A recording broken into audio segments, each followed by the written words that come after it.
අයිබෝවන් අද සාකච්ඡා කරන්නේ වයඹ පළාත් ප්‍රශ්න පත්‍රයේ දෙවෙනි කොටස. දැන් ස්ට්‍රක්චර් එකක් අපි හදාගෙන තියෙනවා. මම කිව්වා පළවෙනි පේපර් එක දැම්මාම ෆස්ට් පේපර් එකක් දැම්මාම ෆස්ට් පේපර් එකේ print out එකක් අරගෙන පේපර් එකේම උත්තර ලියන්න කියලා. මොකද අපි ෆස්ට් පේපර්ස් වල උත්තර ලියන්න පුරුදු වෙන්න ඕනේ. ෆස්ට් පේපර් එකට උත්තර ලියන්නේ පේපර් එකේමයි. නිසා පේපර් එකේම උත්තර ලියන්න පුරුදු වෙන්න ඕනේ. දීලා තියෙන ඉඩ කොටස තුල. සෙකන්ඩ් පේපර් එකට දරුවෝ ෆුල් ස්කැප් දෙන්නේ. නිසා මම කිව්වා CR පොතක් ගන්න කියලා. කොට රූල් නෙවෙයි තනි රූල් CR පොතක් ගන්න. මොකද ඔයාලට විභාගයට කොට රූල් කොළ ලැබෙන්නේ නැහැ. තනි රූල් කොළ ලැබෙන්නේ නිසා තනි රූල් CR පොතක් ගන්න. රයිට්. දැන් මම ඉදන උත්තර ටිකේ පිළිවෙලට ලියලා දෙයි කියලා. CR පොතේ මම කිව්වා පළවෙනි පිටුවේ ප්‍රශ්න පත්‍රාංක 1 කියලා දැම්මා. ප්‍රශ්න පත්‍රය ඔයාලා ලිව්ව එක එමුණා. රයිට්. උත්තර ටික අපි සාකච්ඡා කරගෙන රතු පැනින් තමයි මාක් කරගත්තේ. ඒ විදිහට කරා පිටු දෙකක් කැරියා. पेपर नंबर 2 राइट उत्तर लियන්න පටන් ගත්තා CR පොතේමයි උත්තර ලියන්න ඕනේ. මොකද දෙවෙනි පේපර් එකන්නේ දෙවෙනි කොටසක් සාකච්ඡා කරද්දී උත්තර ලියන්න ඕනේ පේපර් එකේමයි. ඒ නිසා උත්තර ටික පේපර් එකේම ලියාගෙන යන්න ඕනේ. ඊට අමතරව දෙවෙනි කොටස ඊට පස්සේ උත්තර ලියලා ඉවරලා සාකච්ඡාත් කරලා ඉවරුනහම රතු පැනෙන් දැන් මාක් කරගත්තට පස්සේ මේ මොහොතේ මාක් කරගත්තට පස්සේ තමන් හදලා තියෙනවා හදලා නැති ගණන් ඔක්කොම සාකච්ඡා කරද්දී හදාගත්තට පස්සේ පේපර් එක ස්ටෙප්ලා කරා. ඊට පස්සේ ආයෙත් අපේ සතිය ආයෙත් පිටු දෙකක් ඇරියා. යන්න ප්‍රශ්න පත්‍රාංක 3. ඒ පිටු දෙකක් අරින්නේ කෙනෙක් කියලා දෙන්නම් ලබන සතියේ. මොකද මම ප්‍රශ්න පත්‍ර 3න් 3ට ඔයාලට සතියේ ગેප් එකක් දීලා තියෙනවා. ඒ ગેප් එකේදී කරන්න ඕන වැඩේ මොකක්ද කියන එක කියනනම් ඒකට තමයි ඔය පිටු දෙක අතෑර යන්නේ කියන්නේ. ඒ නිසා ඒ පිළිවෙල මේන්ටේන් කරන්න. එතකොට පිළිවෙලට ලස්සනට වැඩේ කරගෙන යන්න පුළුවන්. රයිට්. අපි යමු ප්‍රශ්න පත්‍රයේ එන්නකො පළවෙනි ප්‍රශ්නේ. බලන්න කරමු පළවෙනි ප්‍රශ්නේ. y සමානයි 6 ඍණ x වර්ග ශ්‍රිතයේ ප්‍රස්ථාරය ඇඳීම සඳහා සකස් කළ අසම්පූර්ණ අගය වගුවක් පහත දක්වා ඇත. දරුවෝ කිව්ව ගමන් තේරෙනවා මේ ප්‍රස්ථාරයක් අඳින්න යන්නේ. වලට ශ්‍රිතයේ සමීකරණය දීලා තියෙනවා y සමානයි 6 ඍණ x වර්ග 6 ඍණ x වර්ග ආවමයි දීලා තියෙන්නේ. ඔන්න ශ්‍රිතයේ සමීකරණය දීලා තියෙනවා. ශ්‍රිතයේ ප්‍රස්ථාරය ඇඳීම සඳහා සකස් කළ අසම්පූර්ණ අගය වගුවක් පහත දක්වා ඇත කියලා දරුවෝ වගුව දීලා තියෙනවා. බලන්න වගුවේ එක තැනක හිස්තනක් තියෙනවා. ඊට පස්සේ රෝමි ලක්කන් එක ප්‍රශ්න අහනවා x සමානයි බිඳුව වන විට y අගය සොයන්න. නම් x සමානයි බිඳුව අවස්ථාවේ x සමානයි බිඳුවේදී y ගේ අගය කීයද කියලා තමයි අපි හොයන්න ඕනේ. y කීයද කියලා තමයි හොයන්න ඕනේ. රයිට්. එහෙනම් බලන්න ඔයාලට දීලා තියෙන අගය වගුවේ බිඳුවේ ඉන්න තැනට තමයි හිස්තන තියෙන්නේ. ඒ හිස්තන තමයි මේ සම්පූර්ණ කරන්න යන්නේ. දැන් කොහොමද මේ වගේ අවස්ථාවක් සම්පූර්ණ කරන්න ගන්නේ? විතරයි දරුවෝ කතාව. y ඍණ x වර්ග කියලා තියෙද්දි මේකේ ඔය ඔයාලට දීලා තියෙන වගුවේ x ගේ අගයන් උඩින් දීලා තියෙනවා ඍණ 3 ඍණ 2 ඍණ 1 බිඳුව 1 2 3 වශයෙන්. y ගේ අගයන් යටින් දීලා තියෙනවා ඍණ 3 2 5 ආදී වශයෙන් දීලා තියෙනවා. මම එකක් කියන්නම්. ඔයාලගේ වගුවේ මේකට තියෙන්නේ දැන් ඔයාලගේ වගුවේ x ගේ අගයන් y ගේ අගයන් ඔහොම දීලා තියෙනවා. x ගේ ඍණ 3 දී y ගේ අගය දීලා තියෙනවා 2යි කියලා. මේකේ තේරුම බැලුවොත් x ගේ ඍණ 3 දී y ගේ අගය 2යි. කියන්නේ මේ ශ්‍රිතයේ මේ සමීකරණේ x ඉන්න තැනට මෙන්න x ඉන්න තැනට ඍණ 3 දැම්මම ඍණ 3 වෙද්දී y විදිහට උත්තරය ලැබෙන්නේ 2ක් කියලායි මේ දීලා තියෙන්නේ. right. දැන් x සමානයි බිඳුවේදී අගය හොයනවා නම් අපි හොයන්න ඕනේ මේ දීලා තියෙන ශ්‍රිතයේ සමීකරණය මේකේ මේ x ඉන්න තැනට මෙන්න මෙතනද දාගන්න ඕනේ බිඳුව. එහෙනම් හදන්න පටන් ගමු. y සමානයි 6 ඍණ x ඉන්න තැනට දාන්න දරුවෝ බිඳුව දැම්මා. රයිට්. x ඉන්න තැනට බිඳුව දැම්මේ ආයාගේ වර්ගය. බිඳුවේ වර්ගය කියන්නේ බිඳුව නැවත බිඳුවේ මුල නම් පට්ට බිඳුවයි දරුවෝ උත්තරේ. බිඳුවේ මුල වෙන්නේ බිඳුවේ මොන සංඛ්‍යාවක් මොනවද? බිඳුවයි නම් බිඳුවේ වර්ගය කියන්නේ බිඳුව. නම් උත්තරේ y සමානයි ගත්ත හැකි 6 ඍණ බිඳුව. එහෙනම් y සමානයි 6 බිඳුව කඩුණා වගේ 6යි කියලා ගන්න පුළුවන් පළවෙනි කොටස ඉවරයි. හරි. ඊට පස්සේ වැදගත් මේක සුදුසු පරිමාණයක් ගෙන ශ්‍රිතයේ ප්‍රස්ථාරය අඳින්න. මොකද්ද ඔය සුදුසු පරිමාණයක් කියලා කියන්නේ? මොකද්ද සුදුසු පරිමාණයක් කියලා කියන්නේ? අපි කතා කරා ශ්‍රිත වර්ගජ ශ්‍රිතවල ප්‍රස්ථාර වලදී මේ වගේ වර්ගයක් සෙට් වෙද්දී කොහොමද එන්නේ කියලා කවුරු හරි ප්‍රස්ථාර පාඩම ඉගෙනගෙන නැති කවුරු හරි ඉන්නවනේ සම්පූර්ණ වර්ගජ ශ්‍රිතවල ප්‍රස්ථාර දාලා තියෙනවා. වීඩියෝ YouTube එකේ සර්ච් කරලා බලන්න. බලලා ඉවර වෙලා පාඩමට සෙට් වෙන්න නැත්නම් තේරුමක් නැහැ නැත්නම් අතහැරලා ගන්න මේ ගන්න දැන් ඔබ නිකාම ඔය කියාගෙන ගියාට සෙට් වෙන්නෙම නැහැ. right. සුදුසු පරිමාණයක් කියලා තියෙන්නේ අපි ප්‍රස්ථාර කොලයක ප්‍රස්ථාරය අඳිද්දී එලා අපිට කොටු දීලා තියෙනවනේ දැන්. ප්‍රස්ථාරයේ මේ කොටු තියෙනවා. මේ විදිහේ ලොකු කොටුවක් ගත්තොත් මේ එක ලොකු කොටුවක් දරුවෝ බෙදලා තියෙන්නේ කොටස් 5කට. මේ පැත්තට 5කට. මේ පැත්තට දරුවෝ මේ පැත්තට කොටු 5කට බෙදලා තියෙන්නේ මෙන්න මේ විදිහට. එතකොට මේකේ බලන්න පේන වලගේ ප්‍රස්ථාර කොලේ මෙන්න මේ වටේට මේ ලොකු කොටුව කියන එක නා චුට්ටක් තද ඉරකින් ඇදලා තියෙන්නේ මෙන්න මේ විදිහට කොටුවක් කියලා තමයි පෙන්නලා තියෙන්නේ. මේ කොටුව නැවත බෙදලා තියෙනවා කුඩා කොටු 5කට. මේ වගේ පරිමාණයක් තමයි විභාගයට අපිට දෙන්නේ මෙන්න මේ වගේ ප්‍රස්ථාර කොලයක්. මොකද සමහර ප්‍රස්ථාර කඩලා තියෙනවා මේ එක කොටුව කෑලි 10කට බෙදලා තියෙනවා. අපි ඒ වගේ නෙමෙයි ප්‍රස්ථාර අඳින්නේ. අපි මෙහෙම පහක් බෙදමු. වගේ පරිමාණයකට තමයි යන්නේ. සුදුසු පරිමාණයක් කියන්නේ මේ වගේ කොටු එකක් හරි දෙකක් හරි සුදුසු විදියට ගන්න. right. බලගේ ප්‍රස්ථාර කොලේ බලන්න මුලින් කොයි විදියට තියෙන්නේ කියලා ඊට පස්සේ අඳින්න පටන් ගන්නවා. පළවෙනියට ප්‍රස්ථාර අඳින්න යන්නේ y අක්ෂයද x අක්ෂයද? පළවෙනියට අඳින්න ඕනේ. අපි ඉගෙන ගත්තා අපි අඳින්නේ y අක්ෂය හේතුව අපි දන්නවා y යන්නේ කොතනින්ද කියලා. x අක්ෂයේ අගයන් දීලා තියෙන දරුවෝ ඍණ 3 ඉඳන් ධන 3ට වෙනකම්. ඍණ 3 ඉඳන් ධන 3ට වෙනකම් තියෙනවා. බිඳුව කියන තැනින් මැදින් තමයි මෙයාගේ y අක්ෂය. එහෙනම් අපිට y අක්ෂය අඳින්න පුළුවන්. මැදින් ඔන්න y අක්ෂය හරි. දරුවෝ y අක්ෂය ඇඳ ගම y අක්ෂය දැන් කොලේ මැදට වෙන්න අඳින්න ඕනේ. දැන් සම්පූර්ණ කොලෙන් හරි මැදට ඇඳේ y අක්ෂය.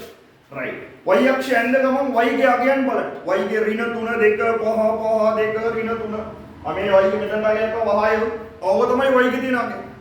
y කියන එකේ මෙන්න මේ y කියන තීරුවේ මෙන්න මේ වලගේ වහුවේ මේ y කියන තීරුවේ තියෙන වැඩිම අගය කීයද කියලා බලන්න. වැඩිම අගය දරම ඔයාලට හම්බෙන්නේ 6.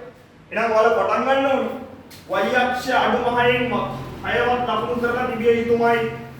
හරිනේ කතාව. ඊට පස්සේ y ගේ අඩුම අගය බලන්න y ගේ අඩුම අගය ඍණ 3යි. y ගේ අඩුම අගය ඍණ 3යි. කියන්නේ මේ පැත්තට 6යි මේ පැත්තට 3යි. කියන්නේ ධන පැත්තට 6යි ඍණ පැත්තට 3යි ඔක්කොම 9ක් ලකුණු වෙනවා. right. එක කොටුවක් ගන්න ගත්තොත් මේ වගේ එක කොටුවක් ගත්තොත් මෙතනට 6 දාලා මෙතනට 5 දැම්මොත් එක කොටුවෙන් අරන් තියෙන කියන්නේ කුඩා කොටු 5කින් තමයි නිරූපණය කරලා තියෙන එක. දෙකක් ගන්න බැරිද කියලා බලන්න ඕනේ. දැන් 9ක් තියෙනවනේ. ඔයාලා බැලුවොත් ඔයාලගේ ඔගේ මේ වගේ කොටු තියෙනවා මේ උඩ අත පැත්තට 26ක්. එතකොට 26ක් තියෙනවා. 9ව දෙකක් ගත්තොත් 18යි අවුලක් නැහැ. ගේමක් නැතුව දෙක දෙක ගත්තා. කියන කොටු දෙක දෙක ගන්න. ඔන්න ඔකටයි සුදුසු පරිමාණය. මෙතන ඉඳන් දරුවෝ කොටු දෙකක් ගන්න. right ලකුණු කරන්න 5යි. කොටු දෙකක් ගන්න ලකුණු කරන්න 4යි. 3යි 2යි 1යි බිංදුවයි. මේ මෙතනින් තමයි බිංදුව යන්නේ. right ඔක තමයි ගන්න ඕනේ. y අක්ෂය ඉවරයක් කරගෙන y අක්ෂය ඉවරයක් කරගත්තා. මේ පැත්තට යන්න ඕනේ දරුවෝ ඍණ 3ක්. එහෙනම් ඍණ 1යි ඍණ 2යි ඍණ 3යි ආදි වශයෙන් යන්න ඕනේ. දැන් ඔයාලට පුළුවන් මේ බිංදුව හරහා x අක්ෂය ඇඳලා බිංදුව හරහා අපි x අක්ෂය අඳිනා දැන් ගේමක් නේද x අක්ෂය අඳින්න පුළුවන් මෙහෙට 3යි මෙහෙට 3යි. ඒක ගත්තී දරුවෝ මේ පැත්තට කොටු 18ක් තියෙනවා. ඒ නිසා 3යි 6යි ඔක්කොම 6ක් ලකුණු කරන්න ඕනේ. කොටු 6ක් 6 වරක් දෙක 12යි. දෙක දෙක ගන්න පුළුවන් කිසි අවුලක් නැහැ. දෙක දෙක ගත්තා ඒක. එහෙනම් දෙක දෙක අරගෙන ලකුණු කරා. 3 3 ගන්න යනවද? නෑ මම හේතුවත් එක්ක පැහැදිලි කරා ඒ තුනක් ගන්න නැති කියලා. අපිට දශම හොයාගන්න කොටු 10ක් තිබ්බොත් හරිම ලේසි. 10න් පංගු වලට දශම කියන ඉඳ 10න් එහාට යන්නේ නැහැ. එහෙනම් දරුවෝ මේක ලකුණු කරමු. 1 2 3 මේ පැත්තට ලකුණු කරමු. මේ ගැප් එකම තියාගෙන ඍණ 1 ඍණ 2 සා ඍණ 3 හරිනේ කතාව. ලකුණු කරද්දී දරුවෝ y සහ x අක්ෂ කියන ඒවා ලකුණු කරලා පෙන්නලා තියෙන්න ඕනේ අනිවාර්යයෙන්ම ඔය විදිහට. ඊට පස්සේ ඊළඟ කොටසද දැන් අපිට කරන්න පුළුවන් මොකක්ද? මෙයාගේ අපි ලකුණු කරන්න ඕනේ මේ අපි කතා කරන එකේ මේකේ ලකුණු කරන්න ඕනේ. මේ දීලා තියෙන ඛණ්ඩාංක ටික ෂේප් එකේ පටගාලා ලකුණු කරමු. බලන්න දරුවෝ x ගේ ඍණ 3 වෙද්දී y ගේ ඍණ 3යි. එහෙනම් x ගේ ඍණ 3 මෙන්න x අක්ෂය එයාගේ ඍණ 3ට මෙන්න y අක්ෂය වෙන y ගේ ඍණ 3. right එහෙනම් මෙන්න ඍණ 3යි සෙට් වෙන තැන. මෙන්න මේ වගේ තැනක් කතිරයක් දාලා ලකුණු කරා. දරුවෝ කතිරයක් හරි ඔයාලට කතිරයක් නැත්තම් පාවිච්චි කරන්න පුළුවන් තිතක් තියලා එයා වටේට රවුන්ඩ් කරන්නත් පුළුවන්. ඔය වගේ එකක් කොමනක් පාවිච්චි කරන්න. right. ඊට පස්සේ ඍණ දෙකේදී දෙකයි. දරුවෝ ඍණ දෙකේදී ධන දෙකයි. ඍණ දෙකේදී ධන දෙකයි. මෙන්න මෙතනට සෙට් වෙන්නේ. මෙන්න මෙතන නොතන තමයි කතා කරන්නේ. right. ඊට පස්සේ ඍණ එකේදී 5යි ඍණ එකේදී 5යි දරුවෝ ඍණ එකේදී 5යි කිව්වම මෙන්න මෙයා සෙට් වෙන තැන මෙන්න මෙතන කතිරක් වදින්නයි කිව්වා. ඊට පස්සේ බිඳුවේදී අපි හොයාගත්ත හිස්තැනට 6 දාගත්තේ හිස්තැනක් තිබ්බට ගැටලුවක් නැහැ. බිඳුවේදී 6යි. ඔන්න x අක්ෂයේ බිඳුව y ගේ 6. මේ දෙන්න සෙට් වෙන තැන බිඳුවයි 6යි සෙට් වෙන්නේ මෙතන මෙන්න මෙතන තමයි කතිරක් වදින්නේ. ඊට පස්සේ නැවත එකේදී 5යි. දරුවෝ එකේදී 5යි මෙන්න මෙතනයි ලකුණු වෙන්න ඕනේ. මේ හරියට කතිරයක්. දෙකේදී 2යි. දෙකේදී 2යි මෙන්න මෙතන. තුනේදී නැවතත් ඍණ 3යි. ආයන තුනේදී ඍණ 3 මෙන්න මෙතන. හරිනේ බප්පා. ඔන්න දරුවෝ ඛණ්ඩාංක ටික ලකුණු කරලා ඉවරයි. ඛණ්ඩාංක ටික ලකුණු කරලා ඉවර වුණාට පස්සේ ඛණ්ඩාංක ටික මේ විදිහට ලකුණු කරලා ඉවර වුණාට පස්සේ දැන් මොකද්ද කරන්නේ? දැන් තමයි ගේම් එක පටන් ගන්න. දැන් තමයි ප්‍රස්තාරය අඳින්න හදන්නේ. දැන් කොහොමද ප්‍රස්තාරය අඳින්නේ? මේ ටික ලස්සනට යා කර ගන්න ඕනේ. කොහොමද මේ ටික ලස්සනට යා කරගන්නේ? කොහොමද මේ ටික ලස්සනට යා කරගන්නේ? ඔතනින්ද පටන් ගන්න. දරුවෝ මම කිව්වා මේක මෙහෙම තමයි ඇදගෙන යන්න. ඒ ඇදගෙන යද්දී මෙතනින් ඇද වෙන්නේ නැති වෙන්න මෙතනින් පොඩි කර්ව් එකක් දාන්න හිටියා නම් ලේසි. ඒ නිසා අත මෙහෙම එක සැරයක් යවලා මෙතනින් චූටි කර්ව් එකක් මේ විදිහට දාගන්න. එතකොට වැඩේ පහසුයි. මෙන්න මේ විදිහේ කර්ව් එකක් දාගන්න. right. ඊට පස්සේ එතන ඉඳන් රූලේම පාවිච්චි කරන්නේ මේ විදිහට ඇදගෙන යන්න මෙන්න මේ විදිහට. මේ පැත්තට දරුවෝ මේක මෙහෙමම දීර්ඝ කරගෙන යන්න. හරියට කතිරේ කැපිච්ච තැන කැපෙන විදිහටයි යන්න ඕනේ මෙන්න මේ විදිහට. right. ඉවරයි දරුවෝ ඇඳලා. මෑද y සමානයි 6 ඍණ x වර්ගය නම් ඇඳ ශ්‍රිතය උඩ ලියන්න. y සමානයි 6 ඍණ x වර්ග. right. ආවු තමයි ඇඳලා. හරි කතාව ඉවරයි. මොන්නේ ශ්‍රිතය ඇඳලා ඉවරයි. පළවෙනි කොටස ඉවරයි. ඒ කොටස ඉවරයි. දැන් මොකද කියන්නේ? ඔයාලට දැන් මොකද කියන්නේ කියලා B කොටසේ අහනවා y සමානයි 6 ඍණ x වර්ග ශ්‍රිතය ප්‍රස්ථාරය ඇසුරින් පහත ප්‍රශ්න වලට පිළිතුරු සොයන්න. මේ අඳපු ප්‍රස්ථාරයෙන් තමයි දැන් පිළිතුරු සොයන්නේ. right. බලමු කොහොමද දැන් පිළිතුරු සොයන්නේ. බලන්න වහන පළවෙනි ප්‍රශ්නේ B කොටසේ පළවෙනි ප්‍රශ්නේ. බලන්න B එකේ පළවෙනි එක ශීර්ෂයේ ඛණ්ඩාංකය. මොකද්ද ශීර්ෂය කියන්නේ? ශීර්ෂයේ ඛණ්ඩාංක කියන්නේ මොකද්ද ශීර්ෂය කියන්නේ? දරුවෝ ශීර්ෂය කියන්නේ මේ ප්‍රස්ථාරයේ මෙහෙම ගිහිල්ලා මේ හැරිච්ච තැන මෙන්න මෙතන. මෙතන තමයි ශීර්ෂය. එතන තමයි හැරුණේ මෙයා. ආයේ හැරිච්ච තැනට මුදුනට මෙන්න මෙතන තමයි ශීර්ෂය කියන්නේ. මේක තමයි ශීර්ෂය. එහෙනම් ශීර්ෂයේ ඛණ්ඩාංක කිව්වම මේක ශීර්ෂය නෝ. මේ මෙතන මේ ලක්ෂ්‍යය තමයි ඛණ්ඩාංක කියන්නේ. බලන්න ඔයාගේ ඛණ්ඩාංක මොනවද? x ගේ අගයට සෙට් වෙන්නේ බිඳුව. y ගේ අගයට සෙට් වෙන්නේ 6. එහෙනම් x, y විදිහට අපිට ලියන්න පුළුවන් දරුවෝ ඛණ්ඩාංකය x, y විදිහට ලියුවොත් x ගේ අගය බිඳුවයි y ගේ අගය 6යි. එහෙනම් ඛණ්ඩාංක නියමම නැතුව ලියන්න පුළුවන්. ඔන්න ශීර්ෂයේ ඛණ්ඩාංක බිඳුව, 6යි ඉවරයි.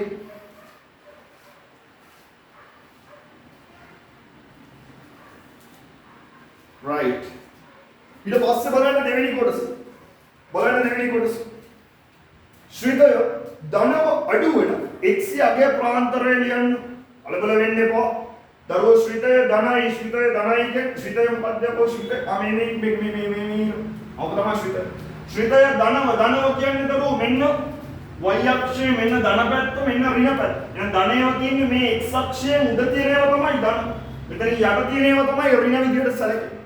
එතකොට ධනව කියන්නේ මේ කොටස ගැන කතා කරන්නේ මේ ටික ගැන. ධනව අඩු වෙන x යගේ අඩු වෙන්නේ. දැන් ශ්‍රිතය මෙහෙම යද්දි ශ්‍රිතය වැඩි වෙගෙන යන්නේ තව වැඩි වෙනවා.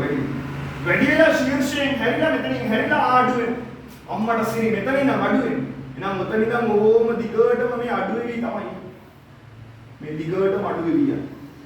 තවත් අඩු වෙනවා. හැබැයි අපෙන් අහන්නේ ධනව අඩු වෙන ඒවා. දැන් ධනව අඩු වෙන්නේ මෙතනින් එහාට අඩු වෙනවා තමයි. හැබැයි මෙතනින් එහාට අඩු වුණාට වැඩක් නැහැ. යාලා ඍණයි. එහෙනම් ධනව අඩු වෙන්නේ මෙතන ඉඳන් මෙතනට. මෙතන ඉඳන් මෙතනට සිරාවටම ධනව අඩු වෙනවා. බලන්න ආයි. මෙතනදී ධනයිද? ඔව්. අඩු වෙනවද? නෑ තාම නෑ. ඇයි? මෙයා වැඩි වේගෙන ගියා. ගිහිල්ලා නතර වුණා. නතර වුණාට පස්සේ තමයි අඩු වෙන්නේ. නම් මෙතනදී නතර වෙලා ඉන්නේ තාම අඩු වෙන්න පටන් ගත්තේ නෑ. මෙතන ඉඳන් එතනින් පස්සේ තමයි අඩු වෙන්නේ. එහෙනම් හරි. මෙතනටම ආවම මෙතනටම ආවොත් එතනටම ආවොත් එයා ධනයි. නෑනේ බිඳුවනේ. x කියගේ මේ y කියගේ බිඳුවනේ x අක්ෂය කියන්නේ. එහෙනම් මේ ටික බිඳුව. ඒක සෙට් වෙන්නේ නැහැ.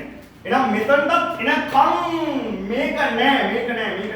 එහෙනම් මේ අතර ටික තමයි මෙතන ඉඳන් මෙතනට මේ අතර ටික තමයි මෙන්න මේ ටික තමයි ධනව අඩු. ඒක තමයි ධනව අඩු වෙන කොටස. එන්න ධනව අඩු වෙන එයාගේ x යගේ පරාසය x යගේ ප්‍රාන්තරය කියලා කිව්වම මෙයා x ගේ මෙතන ඉන්නේ. මෙතන ඉඳන් කොතනට එනකම් එනවා? මෙතනට එනකම් මෙන්න මේ කොටස තමයි ලියවෙන්න උනේ. අගේ පරාසයක් විදිහට. කොහොමද ඔගේ අගේ පරාසය ලියන්නේ? බිඳුවට වඩා x වැඩි වෙද්දීම ඔන්න අපි සීන් එකට අදාළ කොටස පටන් ගන්නවා. බිඳුවට වඩා වැඩි වෙන්න ඕනේ. හැබැයි කාට වඩා අඩු වෙන්න ඕනේ? මෙන්න මෙතනින් යන්නේ දරුවෝ මෙන්න මෙතනට වඩා අඩු වෙන්න ඕනේ. මෙතන අගය බලන්න. මෙතන අගය එකපාර බලාගන්නේ. ඔයාලගේ කොටු ගාන ගණන් කරගන්න. එතකොට වැඩේ හරි. මේ ඔයාලා ඇඳ රූපේ සබහනේ මේ ඇඳ කොටසේ මේ කොටසේ ප්‍රස්ථාරයේ මේ කොටසේ මෙයාලගේ දැන් කොටු දෙකක් නෙදී. කොටු දෙක ගණන් කරන්න හරියට 1 2 3 4 5 6 7 8 9 10 කියලා කොටු ටික ගණන් කරද්දී හරියටම කොටස් 10ක් තියෙනවා. මෙතනට නම් කොටස් කීයක් තියෙනවද කියලා ගණන් කරන්න. මෙතනට නම් කොටස් කීයක් තියෙනවද කියලා ගණන්. මම ගණන් දරුවෝ කොටස් 5ක් තියෙනවා කියලා. කොටු පොඩි කොටු කෑලි 5ක් තියෙනවා කියලා. ඔයාලගේ කොටු 4යි නම් 4යි කියලා. එහෙනම් මෙතන අගය ඇත්තටම කීයද? 2යි 5ක් යනවා නම් 2යි 5ක් කියන්නේ 2යි කොටු 5ක් යනවා 10න් 5ක් කියන්නේ මෙයා දශම කරපු ගමන් දශම 5යි. තව දෙකකුත් මෙතන ඉන්නවා. එහෙනම් උත්තරේ 2.5යි. ආයෝවා ලියලා ඉන්න ඕනේ එකපාර ගණන් කරලා ලියුවා 2.5යි කියලා. එහෙනම් මෙතන කොටු 4යි නම් 2.4යි කොටු 3යි නම් 2.3යි කොටු 6යි නම් 2.6යි ආදී වශයෙන් කොටු ගන්න ගණන් කරලා ගන්න පුළුවන්. ඒකයි දෙක දෙක ගත්ත එකේ වැදගත්. කයි සුසු පරිමාණයක් පාවිච්චි කරේ. රයිට්. එහෙනම් අගේ පරාසය ලියන්න පුළුවන්. x කියන එක වෙනවා. කීයට වඩාද වැඩි වෙන්නේ? x කියන එක වෙනවා බිඳුවට වඩා වැඩි වෙන්නේ. හැබැයි මෙයා අඩු වෙන්න ඕනේ. 2.5ට වඩා. කොටු 5යි නම් දරුවෝ 2.5යි. නැත්නම් 2.5ට වඩා අඩු වෙන්න ඕනේ. මාවුනොච්චරයි කරනවා. පැහැදිලිද සිද්ධි? මෙතනදී බිඳුවට සමාන ලකුණක් එහෙම දාන්නේ නැහැ. හේතුව සමාන ලකුණක් වෙද්දී මෙයා අඩු වෙන්න පටන් ගන්නේ නැහැ. නිසා මෙතනට සමාන ලකුණක් දාන්නේ නැහැ. මෙතනට සමාන ලකුණක් දාන්නේ නැහැ. හේතුව මෙතනදී මෙයා ධනව පවතින්නේ නැහැ. බිඳුවයි ශුන්‍යයි ධන පැත්තේ නෙමෙයි ඉන්නේ. දැන් මෙතනට දාන්නේ නැහැ සමාන ලකුණ. ඔය විදිහටයි උන්න අගය පරාසය අගය ප්‍රාන්තරය ලියන්න වෙන්නේ.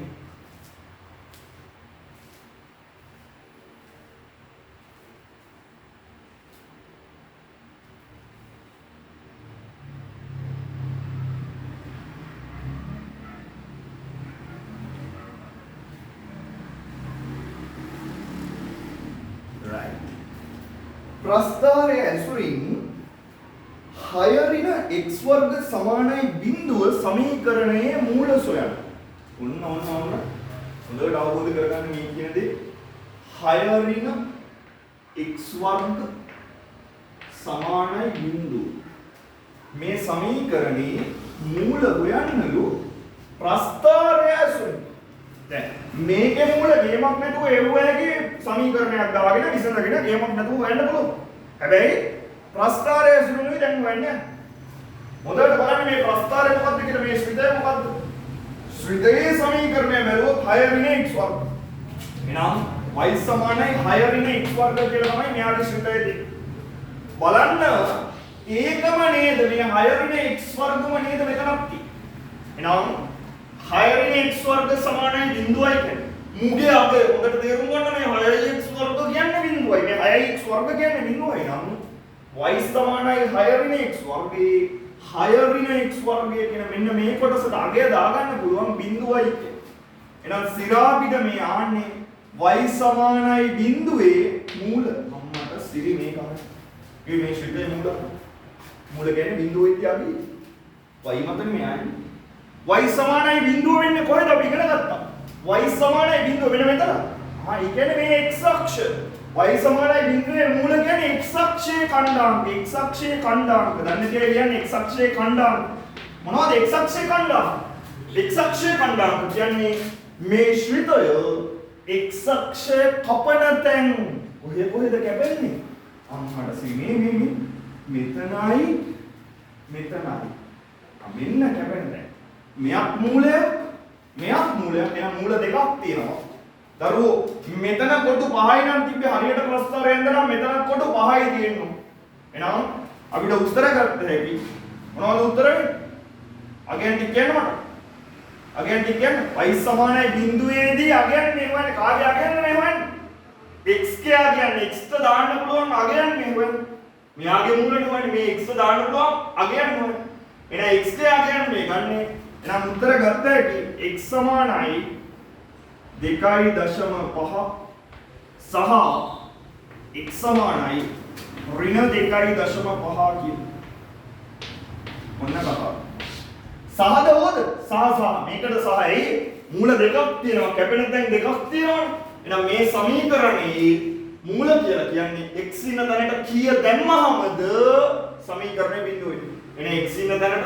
2.5 දාන්න නැත්නම් ඍණ 2.5 දාන්න මේක ප්‍රස්තාරේ වලට ආව කොටු ගන්න. මෙතන කොටු 4ක් ආවනම් කොටු 4යි. ඒකට 2.4යි ඍණ 2.4යි. ඒක ලොකු ඉෂුව එකක් නෑ. 2.6 න හරියට වැන්දම 2.6ක් වගේ. 2.6ක් ආවනම් ෂේප් එකේ 2.6 දාගන්න. ඉවර එක තමයි 2.6. අනිත් පැත්තේ ඉන්නේ ඍණ 2.6 උච්චක්. දාගන්න.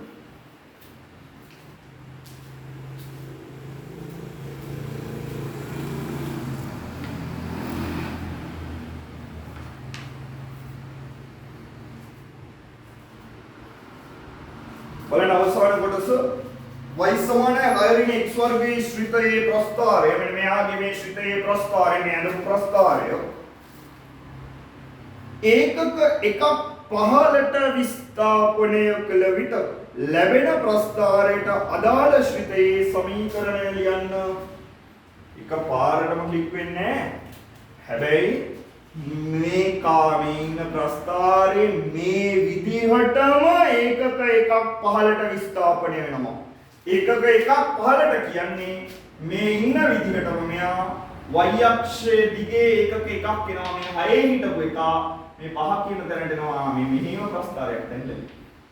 නෝම එකක් ලැබෙයි. එහෙනම් මෙයාගේ මේ ආනති වලට හානියක් වෙන්නේ නැහැ. ඔක ඔන්න පහළට කරන ඒකක එකක්. ඔමින්නකෝ මෙයා 6න් කැපෙද්දී y සමානයි 6 ඍණ x වර්ගයේ නේද? හරිනේ කතාව. y සමානයි 6 ඍණ x වර්ගයේ. කියන්නේ ඇත්ත කතාව මේක y සමානයි mx ධන c ආකාර mx ax වර්ග ධන b ආකාරයට ලියාගත්තොත් y සමානයි ax වර්ග index දාන්න බෑනේ.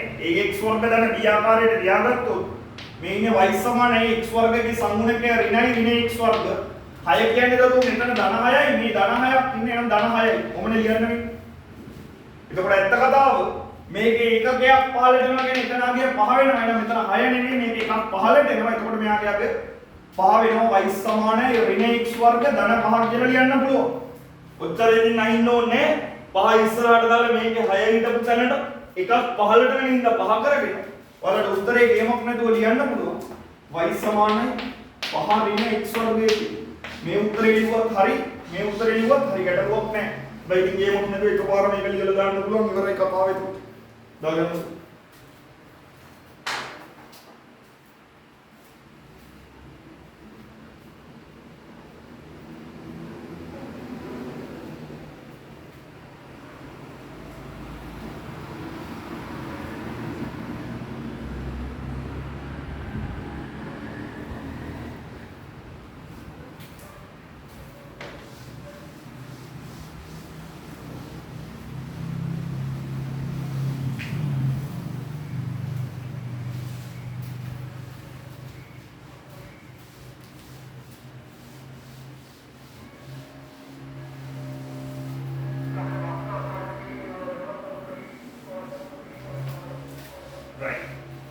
අපි අමු දෙවෙනි කොටසට කියවන්න පොටකාල දෙවෙනි ප්‍රශ්නේ ආයි පොටකාල දෙවෙනි ඉෂුව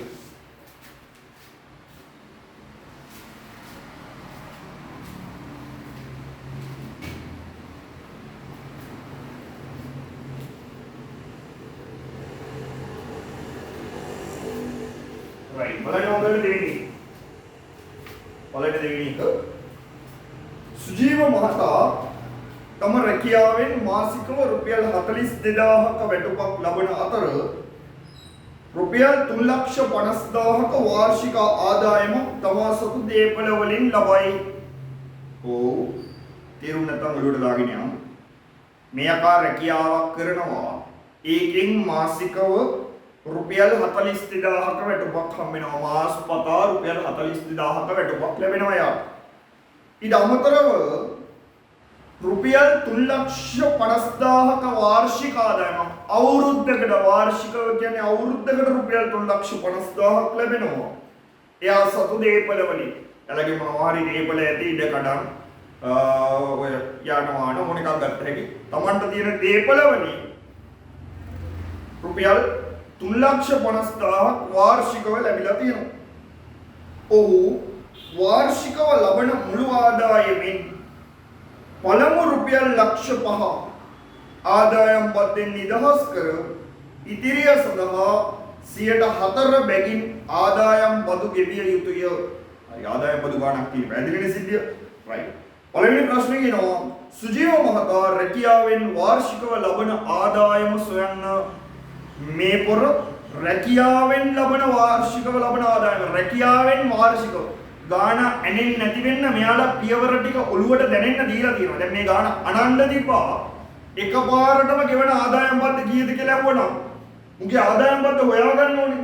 එතකොට ළමයි බහුතරයක් කෙලව ගන්න තැනක් තමයි අනේ මාසික ආදායමයි අර කිව්ව වාර්ෂික ආදායමයි ඔය දෙක එකතු කරලා 3,50,000යි 42000යි එකතු කරලා මුගේ ආදායම කියලා ගන්න කියලා වෙනවනේ. එයි අර පොරට මාස පතා 42000 ගානේ හම්බ වෙනවා. එතකොට අවුරුද්දට කොච්චර හම්බ වෙනවද? මාසෙකට 42000 නම් ඒ වගේ 12 ගුණයක් හම්බ වෙනවා. ඒක තමයි මේ අහන්නේ නා පළවෙනි ප්‍රශ්නේ විදිහට ඔයාලගෙන් අහලා තියෙන්නේ. එහෙනම් පළවෙනි කවන්නේ සුජීව මහතා රැකියාවෙන් වාර්ෂිකව ලබන ආදායම එන කෙලින්ම ගේමක් නෑ 42000 ඉදරුවා 42000යි මාසෙට හම්බෙන්නේ නෑ. ඒ වගේ අවුරුද්දකට කියන්නේ මාස 12ක් දිනවා 42000 12න් උඩ කරන්නයි කිව්වේ. එහෙනම් උත්තරේ ගත්ත හැකි රුපියල් අරෝ 0.3 පිටිපස්සට දාගන්න ඉතුරු කරගන්න 42 ඒවා 12 42 ඒවා පාඩුවේ හදාගන්න 42 ඒවා 10ක් නම් පිටිපස්සෙන් බින්දුවක් 420යි. තව 42 ඒවා දෙකක් 42යි 42 ඒ කියන්නේ 84යි. ඔන්න 12ක් කොච්චරයි? 4යි 8යි 2යි 10යි එකක් ඉතුරුයි. නම් 504යි. දරෝ 504යි. පිටිපස්සෙන් බින්දු තුනක් තියෙනවා. ඒ තුන දාගත්තාම ඔන්න අගය ගත්තා. කොච්චරක් වෙලා තියෙනවද මේ? 5,04,000 මුදලක් හොයලා තියෙනවා. පැහැදිලිද? right.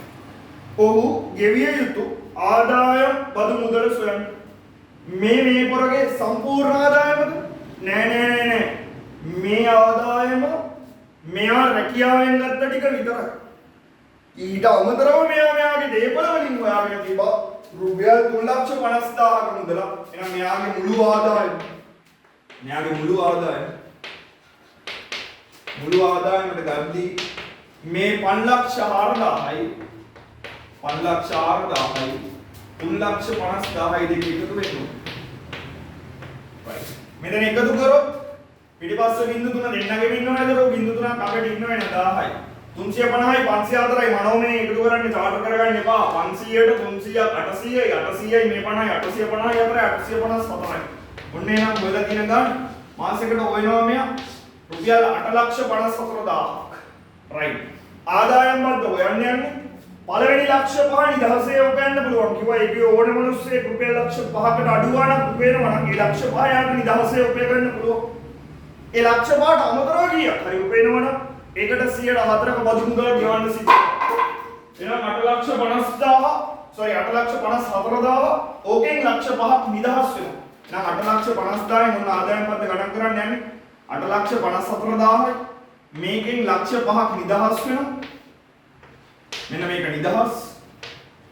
එතකොට මෙයාට ආදායම් බදු ගෙවන්න සිද්ධ වෙන්නේ 3,54,000කට විතරයි. right.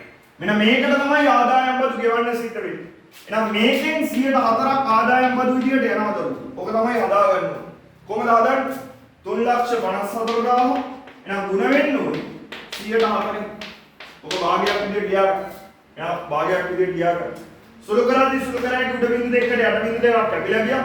බිඳුව පිටිපස්සේ දාගන්න බිඳුවෙන් උඩ කරාම බිඳුවයි 4ක් 4 16 එකක් විතරුයි 4ක් 5 21යි 21යි දෙකක් විතරුයි 4ක් 3 12යි 12යි දෙකයි 14යි ඔන්න ඔච්චර රුපියල් 14160ක මුදලක් ගෙවන්න සිද්ධ වෙනවා මෙයාට. මෙයාගේ ආදායම් බද්ධ වශයෙන් උත්තරේ කරනවා.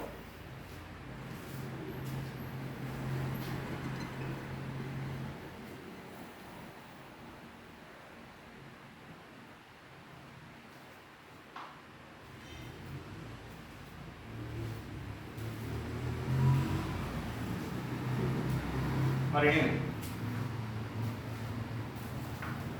ඊට පස්සේ එන B කොටසට. ඔන්න තව කතාව ටිකක් වෙනස් කරලා තියෙනවා.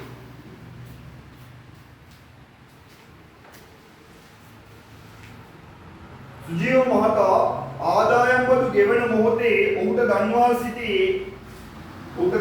සිටි බැංකුවක ඔහු සතු ස්ථිර තැන්පත් මුදලට වාර්ෂිකව ගෙවන පොලියද වාර්ෂික ආදායමට එකතු විය යුතු අතර ඒ සඳහා 4 බැගින් බදු එකතු වූ පසු මුළු ආදායම් බදු මුදල රුපියල් 15600ක් වන බවය. ඔන්න අලුත් කතාවක් කියනවා. තේරුම් ගන්නකො සිද්ධිය හොඳට. දැන් මේ සීන් එක පැහැදිලි වෙන්නේ දැන් මෙයාට 8,54,000ක මුළු ආදායමක් තිබ්බේ කොහොමද කියලා පැහැදිලි. ඒකෙන් 104ක් ඉඳ ආදායම් බදු ආයෙ කොච්චරද කියලා පැහැදිලි. දැන් මේ අලුතෙන් වෙන සිද්ධිය පොඩ්ඩක් බලන්නකෝ. මේ අලුතෙන් වෙන සිද්ධිය ඉදර බලන්න. සුජීව මහතා ආදායම් බදු ගෙවන මොහොතේ ඔහුට දන්වා සිටි බැංකුවක ඔහු සතු ස්ථිර තැන්පත් මුදලට තව සීන් එකක් කියනවා. මේ පොර ෆික්ස් ඩිපොසිට් එකක් FD එකක් ස්ථාවර තැන්පතු දාන්නේ. අපි කියලා මුදල් බැංකුවේ තැන්පත් කරලා දිනවා අවුරුද්දකට මෙච්චර කාලයකට කියලා. එහෙම තැන්පත් කරලා තියදී ඒකටත් පොලියක් එනවා. යා ඕකක් ගැන කියන්නේ. ඔහු සතු ස්ථිර තැන්පත් මුදලට වාර්ෂිකව ගෙවන පොලියද වාර්ෂික ආදායමට එකතු විය යුතු අතර ඒ සඳහා 4 බැගින් බදු එකතු වූ පසු මුළු ආදායම් බදු මුදල ලෙස රුපියල් 15600ක් ගෙවීමට සිදුවන බව දන්වලා තිබිලා තියෙනවා. හරිනේ කතාව. දැන් හොඳට අහගන්න සීන් එක. මේ විදිහට මේ පොර ප්ලෑන් කරොත් මේ 5,40,000 කියන මුදල මේක මෙයාගේ රැකියාවේ ඉන්නවා මේක රැකියාව. මේකාවේ දේපල වලින්. ඊට අමතරව මෙයා ස්ථිර තැන්පතුවක් විදිහට මුදල් වගේ එයාගේ සල්ලි එයා උපයලා නෙමෙයි එයාගාව තිබ්බ මුදල් ඊළ බැංකුවේ ස්ථිර තැන්පතුවකට දාලා තිබිලා තියෙනවා. එතකොට ඔය තිබ්බ එකකින්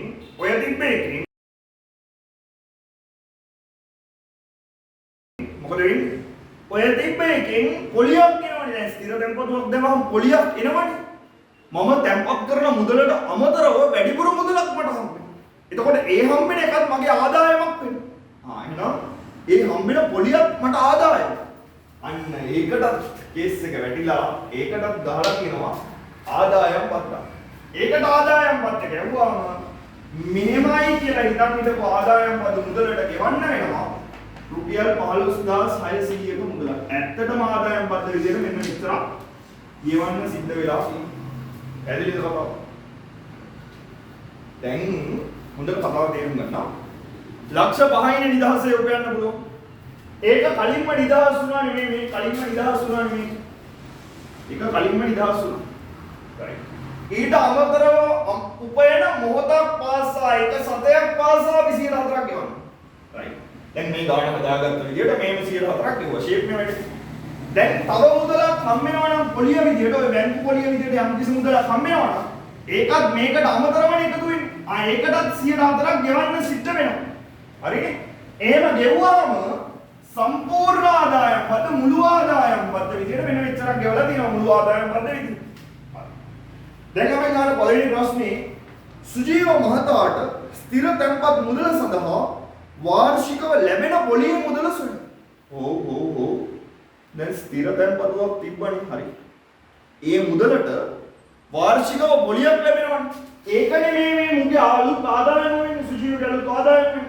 right. ඉතින් අලුත් ආදායම මේ පොලිය මේ අලුත් ආදායම කොච්චරද කියලා තමයි ගානේ. right. කොහොමද හොයාගන්නේ? දැන් මේකට අලුතෙන් එකතු වෙන්නේ ඔය පොලියට ගහපු පද්ද නේද? පොලිය සඳහා පද්ද. මේකට පොලිය සඳහා පද්ද. ඒ කියන්නේ පොලියෙන් 104ක් තමයි ඔබට එකතු වෙන්නේ. මේකට කීයක් එකතු වුණාමද 15600 වෙන්නේ. ගේමක් නේද හදාගත්ත ඒ 15600න් අඩු කරාන 14160ක් ගේමක් නේද උත්තරේ ගන්න පුළුවන්.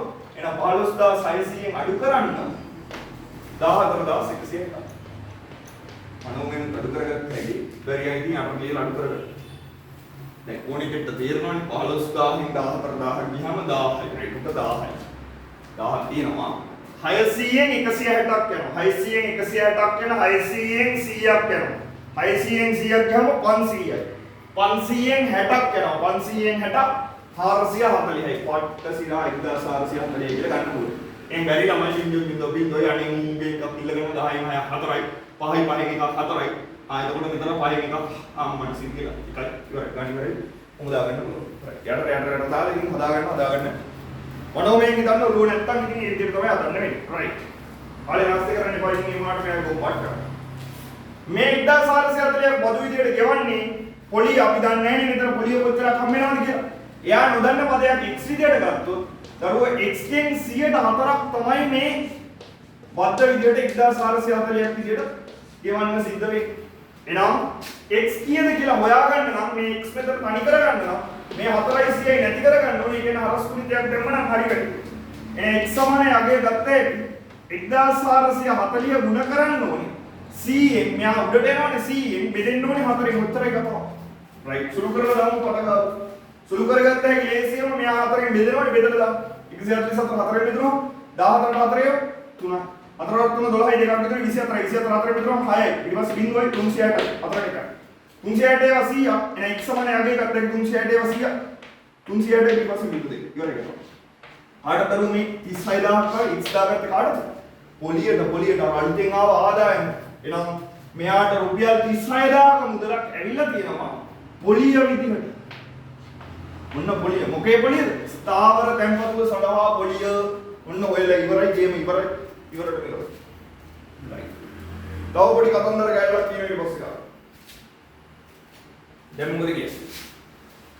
දැන් කියනවා ඔහු තැන්පත් කළ මුදල රුපියල් ලක්ෂ 3ක් නම් ස්ථිර තැන්පත් මුදල සඳහා බැංකුව ගෙවන පොලි අනුපාතිකය සොයන්න බැංකුවෙන් 100ට ගාණක් විදිහට කොච්චර ප්‍රතිශතයක් මොන පොලි අනුපාතිකයක් ගෙවලා තියෙනවද අහනවා. මෙයා තැන්පත් කරපු මුදලට මෙයා කොච්චර තැන්පත් කරාද? මේ බොර ලක්ෂ 3යි තැන්පත් කරලා තියෙනවා. හරි. මේ ලක්ෂ 3 වෙනුවෙන් බැංකුවෙන් කොච්චර පොලියක් ගෙවලා තියෙනවද අවුරුද්දට? අවුරුද්දට ගෙවලා තියෙනවා 36000ක පොලියක්. ඔන්න 36000. නම් භාගයක් විදිහට ලියුව හැකි මෙයා දාපු ලක්ෂ 3 වෙනුවෙන් 36000ක් අම්මට සිදුවෙන විතර භාගයක් විදිහට ලියුවේ. ප්‍රශ්න අහන්නේ ඔයාලගේ බැංකුව ගෙවන පොලි අනුපාතිකය ගම අවුරුද්දකට මේ ගෙවන්නේද? අවුරුද්දකට මේ මුදල් තැන්පත් කරලා තියෙන අවුරුද්දෙම පොලි හම්බ වෙනවා දෙන අවුරුද්දට පොලිය වාර්ෂික පොලි අනුපාතිකය හොයන්න. එහෙනම් දරුවෝ මෙයා ප්‍රතිශතයක් කරන්න. ගේමක් නැහැ 100ට 100න් ගුණ කරන්න වැඩි ඉවරයි. බිංදු 3ට බිංදු 3ක් කැපිලා ගියා. බිංදු 2ට බිංදු 2ක් කැපිලා ගියා. 36 3ෙන් බෙදෙනවා 3 3 1යි 36ට 3 12යි. එහෙනම් 12යි එකතුනම 12යි දරුවෝ 100ට 12යි. ඔන්න බැංකුව ගෙවලා තියෙන අනුපාතිකය වාර්ෂිකව 100ට 12ක අනුපාතයක්. යටතේ තමයි පොලිය ගෙවලා තියෙන්නේ. කතාව ඉවරයි. සරලයි ගාන. හදාගන්න බැරි වෙන්නේ මේක හිතාගන්න බෑනේ සිංහල ටික තේරෙන්නේ නැහැ නේ කතාවක් විදියට ප්‍රායෝගිකව කතාවක් විදියට ගන්න. නැත්තම් ක්ලික් වෙන්නෙම නැහැ. දැන් එකපාර අර ස්ථාවර තැන්පතු සීන් එක එකපාර පොලි කතාව කියන එකට වදින්නේ නැහැ. හැබැයි සීන් එක ප්‍රැක්ටිකලි ගත්තා නම් මූ මෙන්න මෙච්චරක් උපයලා දෙනවා මූ රැකියාවෙන් මෙච්චරයි දේපල වලින් මෙච්චරයි. තව මූ බැංකුවේ සල්ලි වගේක් දාලා දීලා තිනවා පරණ සල්ලි වගේක් මූ බැංකුවේ දාලා තිනවා. ඒකට උඩ පොලියක් හම්බෙලා තියෙනවා. ඒක උගේ ආදායම. අම්මට සීක හරි ඒක ආදායම. උගේ ඒක ආදායමක් නක් රයිට්. ඒක ආදායම කොච්චරද? පොලිය කොච්චරද? එළියකෝ 50 අර පළවෙනි ලක්ෂ 5 නිදහස් නම් මේකටත් වදිනවා එනං ආදායම 207. ඒකට විතරක් වැඩිච්ච එකෙන් තමයි මේ අලුතෙන් 15600 වෙන එකතු වෙච්ච ප්‍රමාණය එකතු වෙලා තියෙන්නේ. ඒකට 1440 මේ පොලිය නිසා ටැක්ස් එක විදිහට වැඩිලා තියෙනවා. එතකොට ඔය හොයාගන්න නම් හිමීට ගාන නිදහසේ කියවන්න ඕනේ. ඒක ඔළුවට යන්න ඕනේ. ප්‍රායෝගික සිද්ධි ඔළුවට වැටුනොත් විතරයි මේක හදාගන්න පුළුවන්. මේ තනිකර සිංහල සිද්ධියක් තියෙන්නේ නැතු.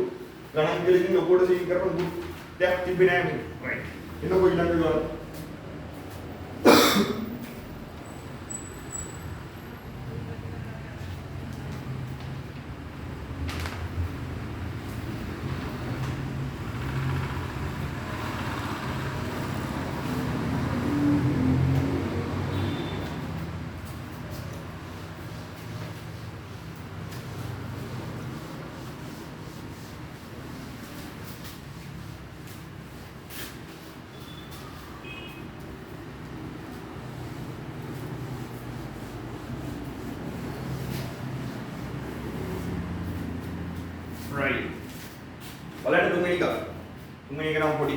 කිලි ගන්නක් තියෙනවා.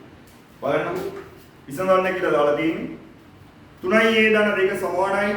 sorry 3a ධන 2 බෙදීම a සමානයි a ධන 3 බෙදීම 2 කියලා දීලා තියෙන්නේ. a යනු ධන නිකිලය කියලා තියෙනවා. ධන නිකිලයක් නිකිල කිව්වේ දරුවෝ පූර්ණ සංඛ්‍යානේ. ධන නිකිල කිව්වේ ධන පූර්ණ සංඛ්‍යා. ඍණ නිකිල කිව්වේ ඍණ පූර්ණ සංඛ්‍යා. ඔය බිඳුවත් එක්ක ගත්තාම සමස්ත කුලකයට තමයි නිකිල කිව්වේ. එහෙනම් මේක ධන නිකිලයක් කියන්නේ ධන 1 ධන 2 ධන 3 ධන 4 වගේ ඕනම සංඛ්‍යාවක් වෙන්න පුළුවන්. right. සුළු කරන්න පටන් ගමු 3a කොටස. right. ඊළඟ තියෙන මෙන්න මේ විදිහට 3a ධන 2 විජ්ජීය භාග පාඩම. බෙදීම a සමානයි a ධන 3 බෙදීම 2. හරිනේ කතා. දැන් ඒව හොයන්න යන්නේ ඒ තැන් ගොඩක ඉන්නව නේද? පළවෙනියට ඒව එක කරකට ගන්න ඕන. ඕ හරි ඒක තමයි ප්ලෑන් එක වෙන්න ඕනේ. හැබැයි එහෙම වෙන්නත් මේකේ භාග සංඛ්‍යා දෙකක් තියෙනවා. එහෙනම් මුලින් භාග නැති කරගන්න හරස් ගුණිතයක් දාගන්න.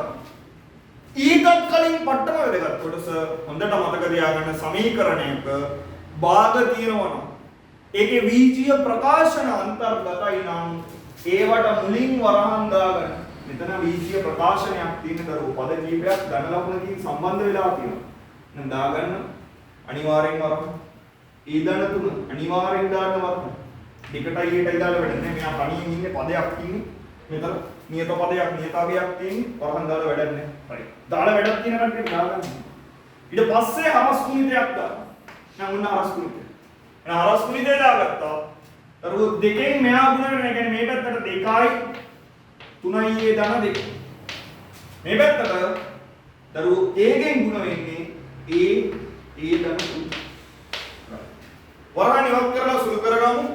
වරහන් ඉවත් කරගමු ෂේප් එකේ. මේ දෙකෙන් මෙහා ගුණ වෙන්නත් ඕනේ මෙහා ගුණ වෙන්නත් ඕනේ. මේ එකෙන් මෙහා ගුණ වෙන්නත් ඕනේ මෙහා ගුණ වෙන්නත් ඕනේ. මොකද පද දෙක දෙකට තියෙන්නේ. දෙකෙන් 3යි a ගුණ වුණාම 6යි a. එකතු කිරීම දෙවරක් එක 4යි සමානයි. a ගෙන් ගුණ වුණාම a වර්ග.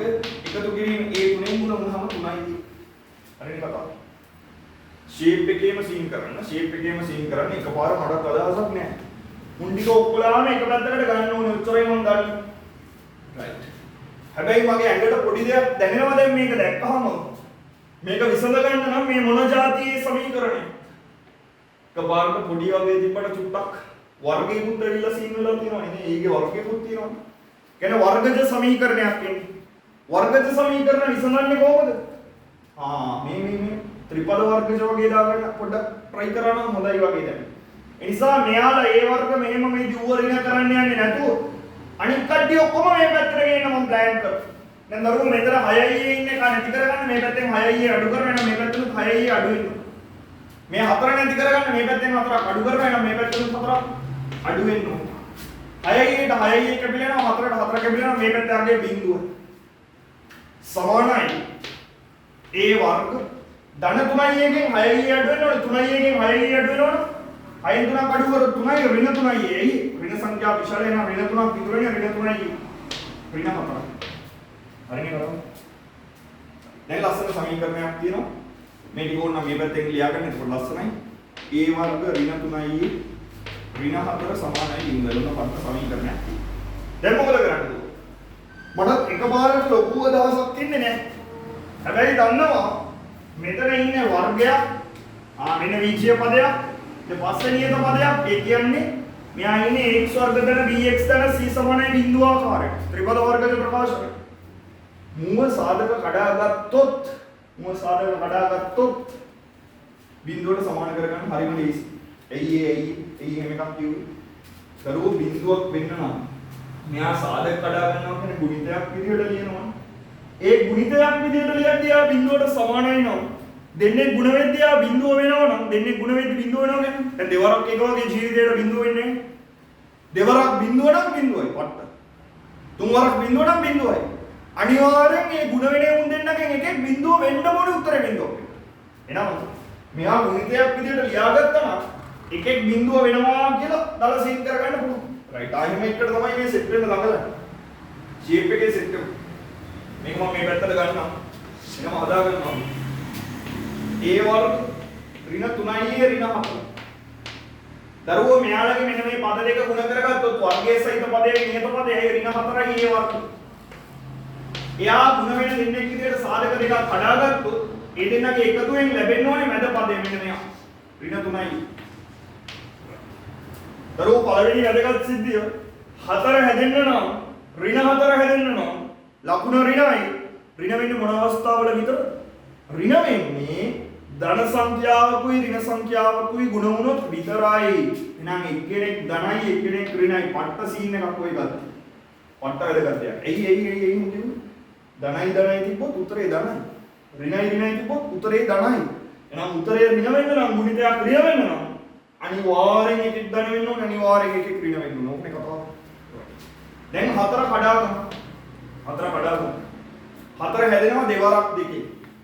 ධන දෙකයි ඍණ දෙකයි දැම්ම පට්ට 4 හැදෙනවා. හැබැයි ධන දෙකෙන් ඍණ දෙකක් අඩු කරොත් දෙකෙන් දෙකක් අඩු කරොත් බිඳුවයි ඍණ 3යි ලැබෙන්නේ නැහැ. එකතු කරාම අඩු කරාම ඍණ 3යි එන්නත් ඕනේ. ඔහොම සීන් එකක් තියෙනවා. එහෙනම් 4 හැදෙන තව විදි එක්වරක් 4. දැන් තව පට්ට සීන් එකක්. එකට ධනද දාන්නේ එකට ඍණද දාන්නේ. 4ට ධනද දාන්නේ 4ට ඍණද දාන්නේ. දරුවෝ එකතු කරද්දී මෙයාගේ ලකුණ ඉන්නේ කෙනා බලන්න මෙයාගේ ලකුණ ඍණයි නම් විශාල සංඛ්‍යාව ඍණ වෙන්න ඕනේ. එහෙනම් 4 වරක් 1 දානවා නම් 4 ඍණයි 1 ධනයි. මෙතන ඒලා හිටියේ නම් මෙතනට 1 1යි මෙතනට 1 1යි දාන්න. ඔන්න බලන්න කතාව. එක් වරක් 4 4යි ධනයි ඍණයි ඍණ. ඒ වරක් ඒ වර්ගය පට්ටනි ගුණිත. ඊට පස්සේ බලන්න එකතු 1යි 4යි 1යි ධනයි 4යි ඍණයි. 4න් එකක් අඩු වුණාම 3යි 3යි හරි විශාල සංඛ්‍යාව ඍණින්ද උත්තරය ඍණයි ඍණ 3යි සෙට් වෙලා තියෙනවා. දැන් සාධක දෙක දන්නවා අපි. එක සාධකයක් තමයි මේ ධන එක කියන්නේ අනිත් සාධකය තමයි ඍණ 4 කියන්නේ. එහෙනම් සාධක දෙක ලියාගත්ත හැකි. ඒ ධන එක කියන්නේ එක සාධකයක්. මේකේ සාධකේ එකපාර ලියුව හැකි ආය දීර්ඝ වාදා දෙන්නේ නැතුව ඇයි ඒ වර්ගයේ සම්මුණකේ එකයි නම් අපිට එකපාර හදාගන්න පුළුවන්. අපි ඉගෙන ගන්න දාය පන්ති. එහෙනම් ඒ ධන එකයි ඒ ඍණ 4යි. නමයා ඒ ඍණ 4යි. සමානයි බිඳුව. දරුවෝ මේක බිඳුවයි කියන්නේ මෙතන ගුණිතයක් තියෙන වහණෙන් සෙට් වෙලා කියලා. මෙයා බිඳුව වෙන්නත් පුළුවන් මෙයා බිඳුව වෙන්නත් පුළුවන්. නෑ එක්ක මෙයා බිඳුවයි එක්ක මෙයා බිඳුවයි. එහෙනම් උත්තරේ ලියන්න පුළුවන්. ඒ ධන එක සමානයි බිඳුව හෝ ඒ ඍණ 4 සමානයි බිඳුව. එයි ඔහොම කතාවක් කිව්වේ හෝ එකක් දැම්ම. මේ දෙකෙන් එකක් බිඳුව වුණා නම් උත්තරේ බිඳුව වෙනවා. මූ බිඳුව වුණත් උත්තරේ බිඳුව. ලක්ෂ්‍ය බිඳුවේ ගුණ කරොත් උත්තරේ බිඳුවයි. 0.5යි 6යි 9 බිඳුවෙන් ගුණ කරොත් ඒත් බිඳුවයි. ඇයි? එකෙක් බිඳුව වුණා නැති. එහෙනම් මෙයා බිඳුව වෙන්න ඕනේ. මෙයා බිඳුව වෙන්න. මේ දෙන්නගෙන් කවුරු හරි කෙනෙක් බිඳුව වෙන එක තමයි ප්ලෑන් එක. දැන් එනවා. ඒ ධන එක සමානයි බිඳුව හෝ ඒ ඍණ 4 සමානයි බිඳුව. ඒව උත්තර කරගන්න මේ ධන එක නැති කරගන්න දෙපැත්තෙන් මේක එක අඩු කරොත් ඒ සමානයි ඍණ 1 හෝ ඍණ 4 අයින් කරන්න 4 4 දෙපැත්තට මේක එකතු කරොත් ඒ සමානයි ධන 4. උන් අවසාන උත්තරේ ඒ ඍණ එකක් වෙන්නත් පුළුවන් ඒ ධන 4ක් වෙන්නත් පුළුවන්. කේස් එක ඉවරයි උත්තරය කරනවා. දාගන්න බෑ දෙන්න. මේ සටහන දාගෙන මේක තමයි මට්ට වැදගත් සටහන. 10 වර්ගයේ විජීය ප්‍රකාශන පාඩම. විජීය ප්‍රකාශන වල සාධක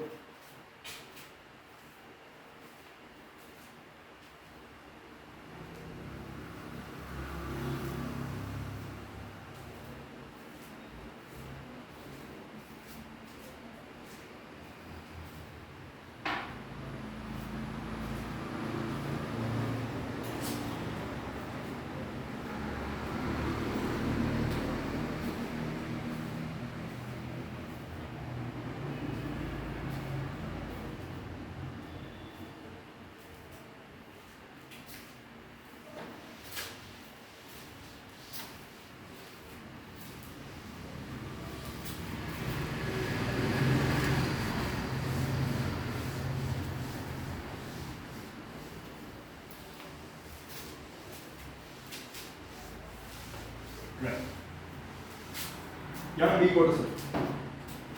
බලන්න B කොටස. බලන්න දරුවෝ B කොටස. 2x ධන 3 ඝණය ප්‍රසාරණය කරන්න කියන. ඔන්න ඝණයක් තියෙන්නේ. 2x ධන 3 ඝණය. නොමයි ගන්න. මේක දරුවෝ මොකද්ද පාඩම? 11 පන්තියේ මොකද්ද පාඩම? ද්විපද ප්‍රකාශන 4 වෙනි පාඩම. right. ගණයක් තියෙනවනම් අපි ඉගෙන ගත්තනේ මේවා සුළු කරන විදිහ. අමතකය මතක් කරගමු. x ධන y ගේ ගණය මොනෝම ගාණක් තිබ්බොත්. දරුවෝ උත්තරේට ගණයක් තිබ්බොත් පද 4ක් එනවා කියලා අපි කෙටි ක්‍රමයක් ඉගෙන ගත්තා. පළවෙනි පදයේ ඉන්නේ x ගේ ගණය, පළවෙනියාගේ ගණය, මෙයාගේ ගණය. අවසානයේ එන්නේ මෙයාගේ ගණය, y ගේ ගණය, y ගේ ගණය. ඊට පස්සේ මැද්දට ආවේ මොන පදද? මොනවද මැද්දට ආව පද? එහෙනම් මැද්දට ආවේ මේ පද දෙකේ ගුණිතයේ 3 ගුණේ නේ xy ගෙන් ගුණ වුණාම xy, එයා 3ෙන් ගුණ වුණාම 3xy. එහෙනම් මෙතනට 3xy, අවම දෙන්නේ කාව 3xy 3xy. දරුවෝ මැද පදයේ ධනයි නම් සියලු පද ධනයි කියලායි අපි ඉගෙන ගත්තේ නම් සියලු පද සම්බන්ධ වෙන්නේ ධන ලකුණු වලින්. මේකේ රටාවක් ගියේ මෙතන x ලා 3 දෙනයි නම් x ගේ 3 වෙනි බලය නම් මෙතන x ලා 2 වෙනි බලය මෙතන x ලා 1යි මෙතන x ලා නැහැ. y ලා රටාවට ගියේ මෙතන y ලා 3යි නම් ළඟ ඉන්න y වර්ග කරන්න කියලා ඉගෙන ගත්තේ මෙතන y ලා 1 නයි මෙතන y ලා නෑ. ඔක තමයි රටාව ගියේ. right. මම මේ තියරි කොටස නිකම් මතක් කරේ ඔයාලට ගානට සෙට් වෙද්දී මේක නිකම් මතක් විය යුතු හින්දා. නැතුව මේ පාඩම ඉගෙනීමක් නෙවෙයි කරන්නේ. කවුරු හරි දරුවෝ මේ පාඩම් ඉගෙනගෙන නැති කෙනෙක් ඉන්නවනම් මේක බලන්න එපා, සෙට් වෙන්නේ නැහැ.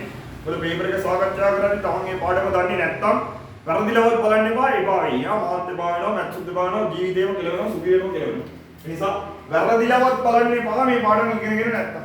මොකද මම මේ ඉගෙනගෙන තියෙන ළමයින්ට පේපර් එකක් කරන්නේ රිවිෂන් එකක් විදියට විතරයි. මම නැතුව පාඩම නැවත ඉගෙනීමක් වෙන්නේ නැහැ. මේ පේපර් ක්ලාස් එක ඇතුලේ. ඒ නිසා බලන්න එපා වැරදිලවත් සෙට් වෙන්නේ නැති. මෙතන ඍණ ලකුණක් තිබ්බනම් දරුවෝ පදයක් කියලා පදයක් පළවෙනියා ධනයි ඊළඟ එක්කෙනා ඍණයි ඊළඟ එක්කෙනා ධනයි ඊළඟ එක්කෙනා ඍණයි වශයෙන් පදයක් කියලා පදයක් ධන ඍණ මාරු වෙවි තමයි යෙදෙන්නේ. මේ මැද්දේට කවුරු ඍණ එක්කෙනෙක් හිටියනම් මොන ඔය විදිහට ඉන්නේ. හරියට කතාව. දැන් යන්න අපි ගන්න. දැන් පළවෙනියට එන්නේ නම් පළවෙනි පදයේ ඝණය. පළවෙනියට එන්නේ පළවෙනි පදයේ ඝණය. ඒ කියන්නේ 2x ගේ ඝණය. 2x ගේ ඝණය. එයි අපෝ වරාණක් දැන් 2x කියන්නේ තනියෙන් ඉන්න කෙනෙක් නෙවෙයි. ඒක දැන් මෙතන xy වගේ x විතරක් y විතරක් නෙවෙයි ඉන්නේ. මෙතන 2x ඉන්නේ. ඒ කියන්නේ දෙවරක් x අඬ ඉන්නේ සෙට් වෙලා ඉන්නේ. ඒ නිසා ඝණය දාද්දි මතක් කරලා වරහණ දාලා දාගන්න. අවසාන පදයක් දාගෙන ලේසියිනේ. 3 ඝණය. අයිකට වරහණක් ඕනේ නැහැ. 3 තනියෙන් ඉන්නේ. මැද්දට එන්නේ පද දෙකේ ගුණිතවල 3 ගුණනේ මොකක්ද ෂේප් එකේ දාගමු. ධන ලකුණු දාගන්නේ දරුවෝ ඔක්කොම ධන පද ඉන්නේ නිසා ඔක්කොටම ධන ලකුණ දාගන්න. උත්තරයි කතාව. right. එතකොට දැන් මේ විදිහට අදාගෙන යද්දී මැද පද දෙකේ ඉන්නේ 3 ගුණයක්. පද දෙකේ ගුණිත 2x ගුණ කිරීම අනිත් පදේ 3 ආවම තමයි ගුණ. මෙතන දරුවෝ එයාව එහෙමම ලියන්න 3 වරක් 2x ගුණ කිරීම ළඟ ඉන්න එක වර්ග කරන්න කියලා නේ කිව්වේ. මෙතන 2x ගේ ගණය නම් මෙතන 2x වර්ග කරන්න. 2x ට වර්ගයක් දාලා වර්ග කරේ. ඒ ඌ විතරයි වර්ග. 3 ගණය කිව්වම මේ 3 වර්ග කරන්න ඉවරයි. right. සුළු කරමු ෂේප් එක. දරුවෝ මෙතනදී මෙයා සුළු කරද්දී මෙයාට වරහණක් දැම්මේ මේ ගණය දෙකටත් අදාළයි x ටත් අදාළයි. නම් මෙයා සුළු කරගත්තොත් දෙකේ ගණය x ගේ ගණය. දෙකේ ගණය කියන්නේ දෙවරක් දෙක කියන එක. දෙවරක් දෙක 4යි 4 වරක් දෙක 8යි. එහෙනම් 8යි x ගේ ගණය ඉන්නේ උත්තරේ. ධන සුළු කරොත් දරුවෝ මේ වර්ගය දෙකටත් අදාළයි x ටත් අදාළයි. එහෙනම් දෙකේ වර්ගය 4යි 4x වර්ග වෙන්නේ. එහෙනම් 3 වරක් 4x වර්ගය වරක් 3. 3 වරක් 4 12යි 12 වරක් 3 36යි. එහෙනම් 36යි x වර්ගය. ධන දරුවෝ මෙතන වර්ගය ඉවත් කරගන්න 3a වර්ගය 3 වරක් 2 6යි කිව්වොත් එහෙනම් පට්ට වැරදි ඉවරයි කියලා වෙනවා. 3a වර්ගය 3 වරක් 3 9යි. එහෙනම් 9 වරක් 2යි x වරක් 3 මේ 3 වරක් 2 6යි 6 වරක් 9යි 54යි. එහෙම ගන්න එපා බැරි ළමයි. දෙකෙන් ගුණ කරන එක ලේසියි. 9 වරක් 3 කීයද 27යි 27 ඒවා දෙකක්. ඔයාලට පුළුවන් නේ 20යි 20යි 40යි 7යි 7යි 14යි කියලා හරි 54 ගන්න. Tamanට පුළුවන් විදියට සුළු කරන්න. නැතුව ගන්න අතහැරලා දාලා ඔය ලියා ගන්න එපා. 3 ගණය දරුවෝ 3 ගණය කියන්නේ 3 වරක් 3 වරක් 3 3 වරක් 3 9යි 9 වරක් 3 27යි නම් මේ ගත්ත හැකි 27යි කියලා. ඔන්න සුළු කරලා ඉවරයි. මේක තමයි එහෙනම් අවසාන උත්තරේ. සජාතීය පද නැත්නම් නෑ දරුවයි x ගේ ගණයක් ඉන්නේ x ගේ දෙවෙනි බලයක් x ගේ වර්ගයක් x තනියෙන් ඉන්නේ x නැහැ. නෑ එක ජාතියේ පද නෑ නිසා එකතු කරන්න බෑ. උත්තරය උත්තරයි. දාගන්න.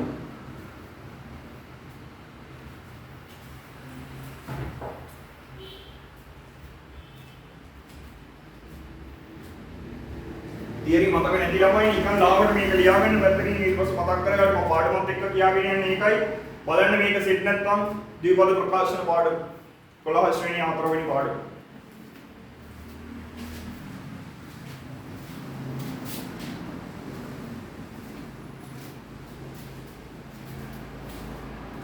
හරි. වෙලාව 9ක් වෙලා දරුවෝ ඒ නිසා මම පොඩ්ඩක් ඉක්මනට යනවා.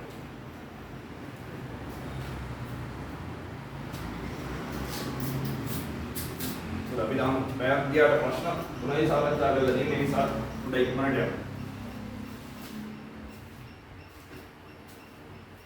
right. බලන්න දරුවෝ ඊට පස්සේ හතරවෙනි බලන්න හතරවෙනි එක. මේවා පත ගොම්පාට කරන දරුවෝ හරියට හදන්න පුරුදු වුණා. මාරම ලේසි නිසා පුරුදු වෙන්න මේ යන රටාව අල්ලගන්න. දැන් එකපාරේ පාවි දැන් මේ පේපරයක් ඇති පාවි මොකද තියරි උගන්වනවා වගේ ලස්සනට උගන්වන්න බෑනේ දරුවෝ උදාහරණ අරගෙන පාඩමක් ගැන කියපි. එතකොට පේපරේ තියෙන ප්‍රශ්න තමයි අපි සාකච්ඡා කරගෙන යන්නේ. ඒකට පොඩ්ඩක් විපාක වෙන ගතියක් වෙයි. මේක වැඩි ලොකු ඉෂුව එකක් කරගන්නේ නැතුව මේකට සෙට් වෙලා කැපවීමෙන් කරන්න වරදින්නේ නැහැ. ආයේ ඒකක් ෂුවර්. බුක්ෙන් කරන්න වලගේ භාෂාවෙන් කියනවා ආයේ බුක්ෙන්ම කරන්න වරදින්නේ නැහැ. ඒ නිසා හරියටම කරගෙන යන්න. ඒ වගේමයි කරන්නේ නැති අයට ෂෝක් එකකට කියලා මේ උත්තර ටික විතරක් ලියාගෙන විතරක් හරියන්නේ නැහැ. තමන් තනියෙන් පේපර් කරන්න ඊට පස්සේ මාත් එක්ක හදාගෙන යන්න. ඊට පස්සේ විනාඩි 10ක් 15ක් කරන් තමන්ට වැරදිච්ච ඒවා මොනවද කියලා ඒ කොටස් ටික මොනවද කියලා අඳුරගන්න. එතකොටයි ඔයාලට ඉදිරියට හොඳට හදාගෙන යන්න පුළුවන්කම ලැබෙන්නේ. රයිට්. අපි යමු හතරවෙනි කොටස බලන්න.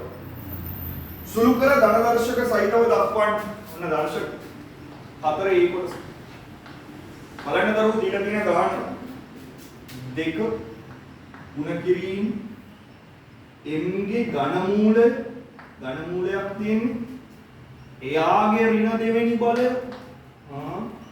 බෙදීම නාඩිනවා එංගේ 1යට 3 වෙනි බලය. නොහොම කතාවක් නේ කි. හරි. ඔයාලට වගේමයි මටත් මේක එකපාර සෙට් වෙන්නේ නැහැ. සුළු කර පිළිතුර ධනදර්ශක වලින් කියනවා කියන එක විතරයි දරුවෝ මගේ තොලුවේ තියෙන. ඇත්තටමයි මේ කියන්නේ කිසිම දෙයක් වෙන ඊට අමතර දෙයක් මගේ තොලුවේ නැහැ. ෂේප් එකේ සුළු කරගමු. ෂේප් එකේ සුළු කරගමු. මටත් එකපාර අදහසක් නැහැ කියන එක මම කියවනේ සිරාපි. වරහන් ඉවත් කරගමු මුලින් මේ කොටසේ නම් ලියාගමු පළවෙනිට භාගයක් මේ බලයක් විදිහට මේක බලයක් විදිහට කියන්නේ. අපි ඉගෙන ගත්ත මතකයිනේ දර්ශක නීතියක් x ගේ ඝනමූලය කියලා මෙහෙම තිබ්බොත් මේකේ අදහස x ගේ ඝනමූලය කියන්නේ වර්ගමූලය වගේ වර්ගමූලය කිව්වේ දෙවෙනි බලයේ මූලය. ඝනමූලය කියන්නේ ඝනය තුන්වෙනි බලයේ මූලය. තුන්වෙනි බලය කිව්වොත් කියන්න දන්නවා මෙහෙම ලියන්නේ. දෙවෙනි බලය වර්ගය කියන්නේ කිව්වොත් දන්නවා ඔහොම ලියන්න. වර්ගමූලය කියන්නේ මේකේ බලය අනිත් පැත්ත වදිනවා. ඒ කියන්නේ 1ට 2ක් වෙනවා. ඝනමූලයේ බලයත් අනිත් පැත්ත වදිනවා 1ට 3ක් වෙනවා. එහෙනම් ඝනමූලයක් තිබ්බොත් එක බලයක් විදිහට ලියුව හැකි x ගේ 1ට 3 වෙනි බලය. නම් මේකත් ලියුව හැකි. m ගේ ඝනමූලයක් තියෙන ඔක ලියන්න පුළුවන්. 2 ගුණ කිරීම m ගේ 1ට 3 වෙනි බලය. හරි. එයාගේ ඍණ දෙවෙනි බලය. බෙදීම m ගේ 1ට 3 වෙනි බලය. හරිනේ කතාව. සුළු කරගමු. මෙතන දරුවෝ බලයක බලයක් තියෙනවා. මේක බලයක් තියෙන මේ බලයක්. right. ඔය කියවන්නේ m ගේ 1ට 3 වෙනි බලය නැත්නම් m ගේ 3න් 1 බලය. එයාගේ ඍණ දෙවෙනි බලය. යකෝ බලයක් බලයේ තව බලයක්. පට්ට සිරා සිද්ධිය. එහෙනම් බලයක බලයක් නම් බල දෙක එකිනෙකට ගුණ වීමක් තියෙන්නේ. එහෙනම් එක්වරක් ඍණ දෙක ඍණ දෙකයි. එහෙනම් m ගේ ඍණ දෙවෙනි බලය බෙදීම 3 කියලා තමයි ඉන්නේ අපෝ. හරිනේ කතාව. එහෙනම් ලියුව හැකි 2 ගුණ කිරීම m ගේ ඍණ දෙවෙනි බලය බෙදීම 3 යට දෙනවා m ගේ 1ට 3 වෙනි බලය. හරිනේ කතාව. දැන් මොකද වෙන්නේ? දරුවෝ පාදයේ සමාන බල දෙකක් තියෙනවා. මේ පාදවල මේවට කියන්නේ. මෙයා පාදය මේ තමයි දර්ශක. මේ සම්පූර්ණයෙන් තමයි බලය. මේ බල දෙක ගත්තොත් පාදයේ සමාන වෙච්ච බලයන් දෙකක බෙදීමක් තියෙන. පාදයේ සමාන දෙන්නේ බෙදෙනවා නම් මෙයාලගේ දර්ශක එකිනෙකට අඩුයි උණු. මතකයිනේ කතාව. පාදයේ සමාන දෙන්නේ ගුණ වුණා නම් x ගේ m ගුණ කිරීම x ගේ n කියලා තිබ්බනම් පාදයේ x නම් x කියලා ආවෙදක මේ දෙන එකතු කරා m ගන්න m කියලා ඔච්චර මේ කතාව. ඕකෙම බෙදීමක් තිබ්බොත් x ගේ m බෙදීම x ගේ m කියලා තිබ්බොත් පාදය සමාන නේ x ගේ m ඍණ m කියලා නේද? දැන් මෙතනදි සීන් එක එහෙමමයි. එහෙනම් m පාදයේ එහෙමමයි. එහෙනම් දරුවෝ 2යි ගුණ කිරීමේ මෙහෙමම ඉන්නවා. මෙයාගේ උඩ කොටස මේ දර්ශක කොටස ඍණ 2 යට 3ට අවකෙන් අඩු වෙන්න ඕනේ මෙයාව. අඩු වෙන්න ඕනේ 1 යට 3. එකතු නෙමෙයි අඩු වෙන්න ඕනේ. ඒ බෙදීමක්. රයිට් ෂේප් එකේ සුළු කරමු. මෙයා සුළු වෙන්නේ කොහොමද කියන්නේ මොකද? මෙයා සුළු වෙන්නේ කොහොමද? මෙයා ෂේප් එකේ සුළු කර ගන්න පුළුවන්. මෙතන දරුවෝ භාග සංඛ්‍යා දෙකක අඩු වීමක් තියෙන්නේ පොදු හරයක් ගන්න. පොදු හරය 3යි. ඍණ 2යි ඍණ 1යි. ඍණ 2යි ඍණ 1යි කියන්නේ ඍණ 3යි. පට්ට සිරාසින් එක ඍණ 3 බෙදීම 3ක් කියන්නේ. ඍණ 3 බෙදීම 3ක්. නා ඍණ 3 3ෙන් බෙදෙද්දි 3ට 3 කැපිලා යන එකට 1යි කියලා එකෙන් බෙදුවාම 1යි නා ඍණ 1. ඔන්න දරුවෝ මෙයාගේ දර්ශක කොටස මේ වෙනම මම අරන් සුළු කරේ. සුළු කරගත්තා කියනනම් සමානයි දෙවරක් m ගේ ඍණ 1 වෙනි බලය. දරුවෝ උත්තරයට ඍණ දර්ශකයක් එපා කියන එකයි යාලා කියන්නේ සුළු කර පිළිතුර ධන දර්ශකයකින් තියන්න. එහෙනම් මේ කොටස ධන දර්ශකයක් කරගත්ත හැකි අපි ඍණ දර්ශක ඉගෙන ගත්ත පාඩම. ඍණ දර්ශකයක් තිබ්බොත් 1 යට කියලා ලියද්දි මෙයාගේ දර්ශකය ධන වෙනවා. එහෙනම් m ගේ ඍණ 1 කියන එක අයින් වෙලා m ගේ එකක් වෙනවා ගුණ කිරීම දෙක. සුළු කරලා අවසාන උත්තරයට ගිය හැකි දෙවරක් 1 යට m ගේ පළවෙනි බලය තියෙන. එහෙනම් දෙවරක් 1 2යි n ගේ පළවෙනි බලය කියන්නේ m තමයි. එහෙනම් උත්තරේ ගත්ත හැකි 2 යට m කියලා ඉවරයි ගන්න. උත්තරයි. ඔන්න සුළු කිරීම. බලන්න පට්ටල ඊසි සිද්ධියක්. හැබැයි කීයක් පාවිච්චි වුණාද බලන්න. දර්ශක නීති 9ක් ඉගෙන ගත්ත දරුවෝ ඒ 9ම මතක තියෙන්න ඕනේ. මේ වගේ ගානක් හදද්දි කොතනද කොහොමද ඒක ඇප්ලයි කරන්නේ කියලා බලාගන්න. පොට ගාලා හදාගෙන හොඳ දෙන්න මේ කොටස.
හරි දරුවෝ ඇටේලා මම B කොටස බලන්න B කොටස මාර ලස්සන ගන්න. බලන්න කතාව මාර ලස්සන.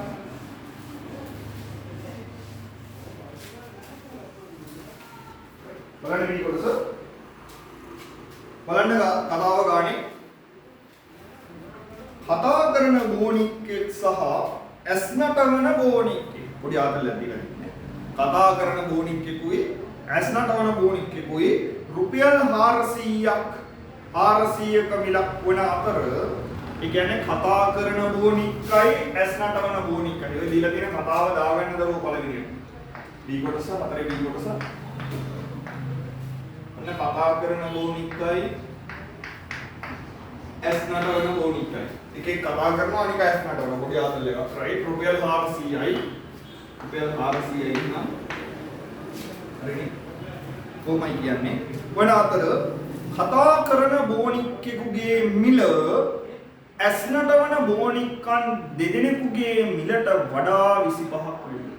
ආයිත් සෙට් වෙනකෝ කතා කරන ගෝණිකෙකුගේ මිල කියලා කියන කතා කරන එකාගේ මිල ගැන ඉන්නේ කතා කරන්නේ. කියන්නේ කතා කරන ගෝණිකගේ මිල. උගේ මිල හරි උගේ මිල එකෙකුගේ මිල ඇස් නටවන ගෝණිකයන් දෙදෙනෙකුගේ මිලට වඩා S නටවන බෝනික්කෝ දෙන්නේ කිවිලට වඩා. S නටවනේ උන් දෙන්නේගේ මිල අරගෙන ඒකටත් වඩා 25ක් වැඩි. කියන්නේ S නටවනේ උන් දෙන්නේගේ ගානට තව 25ක් එකතු කරාම තමයි කතා කරන එකාගේ ගාන. පොඩි කාලේ බෝනික්කෝ උන්ගේ ආතල් අරගෙන එතකොට කතා කරන ඉඳන් අර හෙලිහෙලි නැට වෙන මේ උන් තින්නෝ කතා කරන උන් තින්නෝ නේ කතා කරන ඥාම් නෙවෙයි පොඩි ආතල් දෙන්නේ. රයිට්. ඒ වගේ කතා කරන එකේ මිල ගත්තොත් S නටවනේ උන් දෙන්නේකට වඩා 25ක් වැඩි වට්ට සිද්ධියක් කියන්නේ. රයිට් හරි. ඉවරයි ගාන. කතා කරන බෝනික්කගේ මිල රුපියල් A ලෙසත් S නටවන බෝනික්කගේ මිල රුපියල් B ලෙසත් ගෙන සමගාමී සමීකරණ. ගාන සමගාමී කීවල්දිම තේරෙනවනේ. සම්බන්ධතා දෙකක් දෙන්නේ මේ නොදන්න පද දෙකක් තීගෙන යන්න කියලා. එහෙනම් මේකට දරුවෝ සෙට් වෙන්න පුළුවන්. කතා කරන එකාගේ මිල A නම් කතා කරන මෙන්න මෙතනට A දාන්න. මෙතන කතානේ A දාන්න. S නටවන එක B නම් මෙතනත් B දාන්න මෙතනත් B දාන්න. ඉවරයි කතාව. අපිට පළවෙනි ප්‍රශ්නේ කියන්නේ සමගාමී සමීකරණ යුගලයක් ලියන්න කියලා. ලියලා ඉවරයි දරුවෝ මේක සුළු කරලා උත්තරේ දාන්න විතරයි තියෙන ෂේප් එකේ දාන්න. එහෙනම් A ට B එකතු කරාම 400. ඒක තමයි පළවෙනි සමීකරණය. A එකතු කිරීම B සමානයි 400 වෙන පළවෙනි සමීකරණය. දෙවෙනි එක A සමානයි B දෙකෙන් ගුණ වුණාම 2B එකතු කිරීම 25. හැබැයි මම කියලා දුන්නා සමගාමී ලියද්දී මෙහෙම ලියුවොත් චාට් වෙයි. නොදන්න පද ටික එක දිශාවක හිටියොත් තමයි හොඳ. එහෙනම් නොදන්න පද ටික එක දිශාවකට ගන්න. මේ 2B වත් මෙහෙට ගන්න. මේ 2B මෙතනින් අයින් කරගන්න. දෙපැත්තෙම 2B අඩු කරන්න. නෑ ඒකෙන් 2B අඩු කරාම ඒ වෙන 2B සමානයි 25. ඔන්න දෙවෙනි සමීකරණය ඉවර කරා. අන්නේ සමීකරණ දෙක මරමු. ඔන්න ගොඩනගලා ඉවරයි. ඊට පස්සේ කියනවා එය විසඳීමෙන් කතා කරන සහ S නටවන බෝනික්කගේ මිල වෙන වෙනම සොයන්න. රයිට් මේ දෙක වෙනම සිං කරන්න යන්න අපි. එහෙනම් සමීකරණ දෙක මෙන්න තියෙනවා. එක ළඟට මුලින් ලියාගමු නැත්නම් අවුලනේ. A ධන B සමානයි 400යි. A ඍණ B A ඍණ 2B සමානයි 25. දරුවෝ පුරුදු වෙන්න ගානක් හදද්දී මේ විදිහේ සමීකරණ දෙකක් ලියුව ගමන් සමගාමී යුගලයක් ලියුව ගමන් එයාලම නම් කරන්න. ළමයි ඉපදිච්ච ගමන් නමක් දාන්න ඒව අඳුර ගන්න. ඒ වගේ සමීකරණ දෙක ඉපදිච්ච ගමන් මුන්දෙන ඉපදිච්ච කියන්නේ මුන්දෙන්ව අපි ගොඩනගා ගත්ත ගමන් මුන්දෙනට නම් දෙකක් දාගන්න පළවෙනියයි දෙවෙනියයි කියලා. එතකොට පැටලෙන්නේ නැහැ. එකයි එක දෙක කියන නම් කරන්න. හරි. දැන් සමගාමී විසඳන හැටි මතකයිද? සමගාමී මතක නැත්නම් බලන්න දරුවෝ සමගාමී සමීකරණ පාඩම මේකත් සර්ච් කරලා බලා ගන්න. මොකද මේක නැතුව ඉතින් හදන්නේ කිසි තේරුමක් නැහැ. ආය හම්බෙන්නේ නැහැ ඉස්සරහට මේකෙන් ආය ලකුණු 10ක් වෙන සම්පූර්ණ ගානක්. right.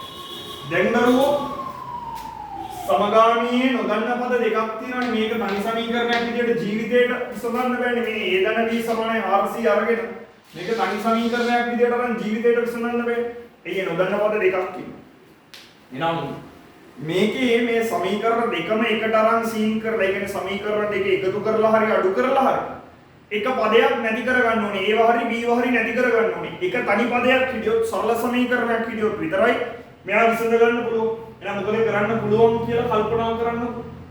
දරුවෝ අඩු කරලා දාන්නේ. ඒ කියන්නේ එක සමීකරණයකින් අනිත් එක. ඇයි මේ බලන්නකෝ මෙතන එක එකක් ඉන්නේ මෙතන එක එකක් ඉන්නේ. සමීකරණ දෙක එකතු කරොත් එහෙම A එකතු වෙලා 2A වෙනවා චාර්ට්නේ. එතකොට A ඉතුරු වෙනවනේ. ඒව අයින් කරන එකයි ප්ලෑන් එක. එහෙනම් එක එකකින් අනිත් ඒ අයින් කරන්න එකින් එකක් අඩු කරන්න. මොකෙන් මොකද්ද අඩු කරන්නේ? යමතේ එකක් අඩු කරගත්තේ ලොකු අගයක් තියෙන එකේ පොඩි අගය අඩු කරන්න. එතකොට පාස් වෙයි. එහෙනම් පළවෙනි සමීකරණයෙන් දෙවෙනි සමීකරණය අඩු වෙන්න ඕනේ. එහෙනම් ලියන්න පළවෙනි අඩු කිරීම දෙවෙනි. කොහොමයි සීන් කරන්නේ? දැන් ඔයාලා දන්නවනේ මුන් දෙන්න මෙතනින්ම කැපිලා යනවා කියලා මුන් දෙන්න කබල අයින් කරන්න. මුන් දෙන්න අඩු කරේ අයින් වෙන්නනේ. උගෙත් සංගුණකේ ධනයි උගෙත් ධනයින්ව අඩු කරා. එයි ධනයි එකතු කරොත් ඌ තව ඉතුරු වෙනවා. ඌ දෙන්නෙක් වෙනවා. ඊට ඌ අයින් කරගන්න ඒකයි අඩු කරන්නේ. රයිට්. පළවෙනි සමීකරණේ වම් අත පැත්ත. ධන B ඉන්නේ නම් B. අඩු කිරීම දෙවෙනි සමීකරණේ මේ එක අඩු කිරීම දෙක කිව්වේ මුගේ වම් අත පැත්තෙන් මුගේ වම් අත පැත්ත අඩු වෙනවා. දෙවෙනි සමීකරණේ වම් අත පැත්ත. කවුද ඉන්නේ? ඍණ දෙකයි. ඍණ දෙක. එයි අපෝ ඍණ දෙකක් කිව්වේ. දරුවෝ මේ මැද්දේ ලිව්වේ මේ අඩු කිරීමේ ලකුණ. මේ අඩු කිරීමේ ලකුණ මේ තියෙන්නේ. මේකේ ඍණ දෙකයි B හිටියා. ආයේ ඍණ දෙකයි B තමයි මේ ලිව්වේ. වැදින්න කතාව. සමානයි 400න් අඩු වෙන්න ඕනේ දරුවෝ 25. right. සුළු කරගමු ඍණයි දරුවෝ මෙතන ධනයි. නම් B ට 2යි B එකතු වුණාම 3යි. සමානයි 425 අඩු කරාම 375යි. දරුවෝ B උක්ත කරගන්න 3 නැති කරගන්න දෙපැත්තම 3ෙන් බෙදලා 3ට 3 කැපිලා ගියා B සමානයි අගය ගත්තේ 375 බෙදන්න 3ෙන් මනෝමයෙන් බෙදනවා නම් පට්ට හොඳයි 303 බෙදුනම 100යි කියලා ඇඟට දැනෙනවනේ 75 3ෙන් බෙදුනම එනවා 25යි එන 125යි right ඊට පස්සේ ඒවත් හොයන්න ඕනේ ලේසිම සමීකරණ ආදේශ කරලා හොයන්න මොකද්ද ලේසිම සමීකරණ ලේසිම සමීකරණ දරුවෝ පළවෙනි එන එකට ආදේශ කරා එහෙනම් ලියන්නේ එකට ආදේශයෙන් එකට ආදේශ කර හැකි A ධන B කියන්නේ දන්නවනේ B කියන්නේ B කියලා ලියන්න එපා B කියන්නේ 125 සමානයි 400 එනදරුවෝ මේ ඒව උක්ත කරගන්න ඒ හොයන්නේ 125 නැති කරන්න දෙපැත්තෙම 125 අඩු කරලා දාන්න එන අගය ගත්තා කි S සමානයි 400න් 100ක් ගියාම 300යි 300න් 25ක් ගියාම 275යි එහෙනම් ඔන්න ඉවර දරුවෝ හැබැයි මේම උත්තරේ කියන්න එපා ඒ ප්‍රශ්නේ හොයන්න කියලා කිව්වේ කාවද කතා කරන බෝනික්කෙකුගේ මිලයි ඇස් නටවන බෝනික්කෙකුගේ මිලයි වෙන වෙනම ලියන්නේ. ඒ දැන් මේ කතා කරන එක. ඒ දැන් මේ කතා කරන එක. එන ලියන්න අවසාන උත්තරේ කතා කරන බෝනික්කෙකුගේ මිල රුපියල් 275යි. ඇස් නටවන බෝනික්කෙකුගේ මිල රුපියල් B දැන් මේ ඇස් නටවන කාටද 125යි. මොන 125යි. right. දැන් කාලේ මේ ගානට ගන්න බෑ. හරි වෙනම කතාවක් ඉතින්. ගානක් නෙමෙයි හදුවේ. ඒ ගාන හදාගන්න උත්තරේ අවසාන උත්තරේ මෙහෙම ලියන්න මේකට ඒක සහිත සම්පූර්ණ පිළිතුරු දෙකක් ලකුණු දෙකක් පමණ මේ නිසා අතාරින්න එපා මෙතනින් එහාට මේ විදිහට ලියන්න ඕනේ මොකද A B දැන් මේ අපි හදාගන්න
හරි බලන්න දරුවෝ පස්වෙනි ගන්න.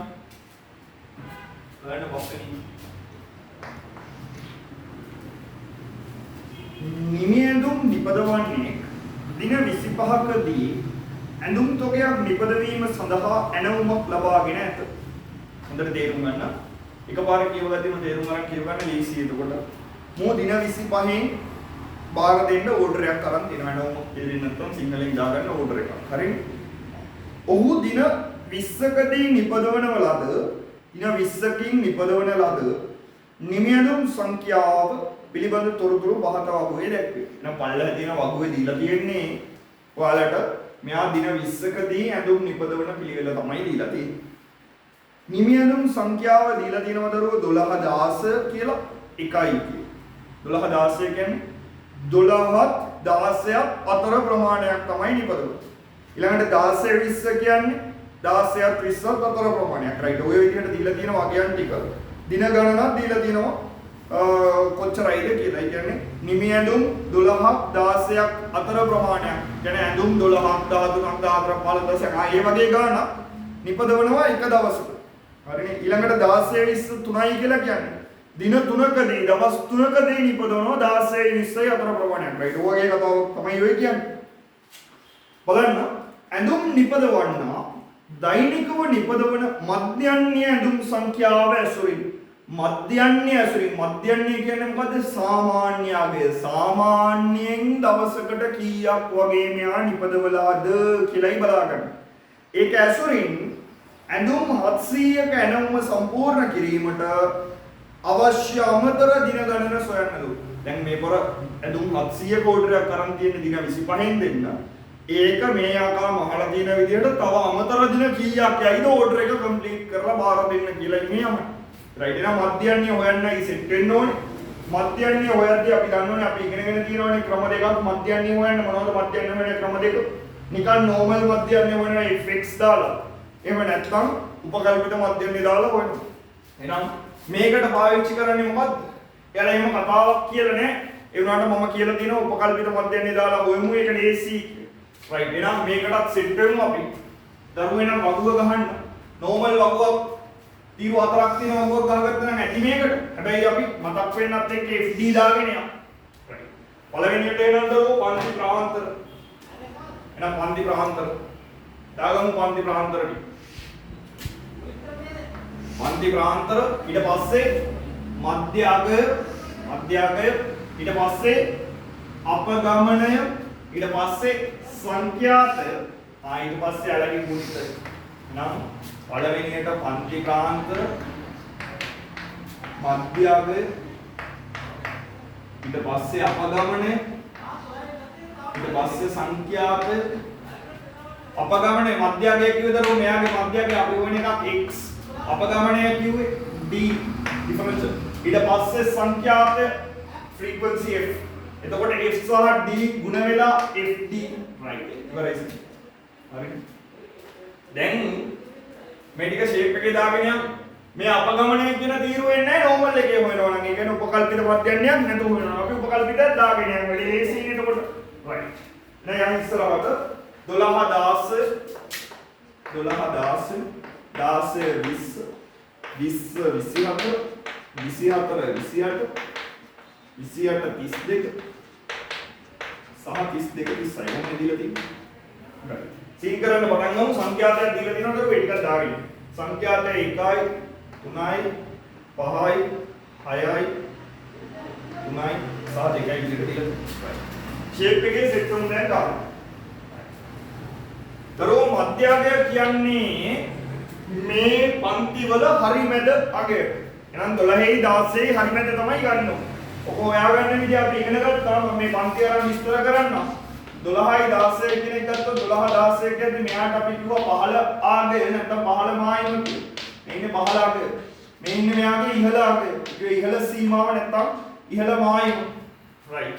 එහෙනම් 15 ආගයයි ඉහළ ආගයයි මේ 12යි 16යි දෙන එකතු කරලා දෙකට බෙදුවොත් දරුවෝ ගන්න පුළුවන් මැද ආගය. 12ට 16ක් එකතු කරොත් 28යි 28 දෙකෙන් බෙදුවොත් 14යි.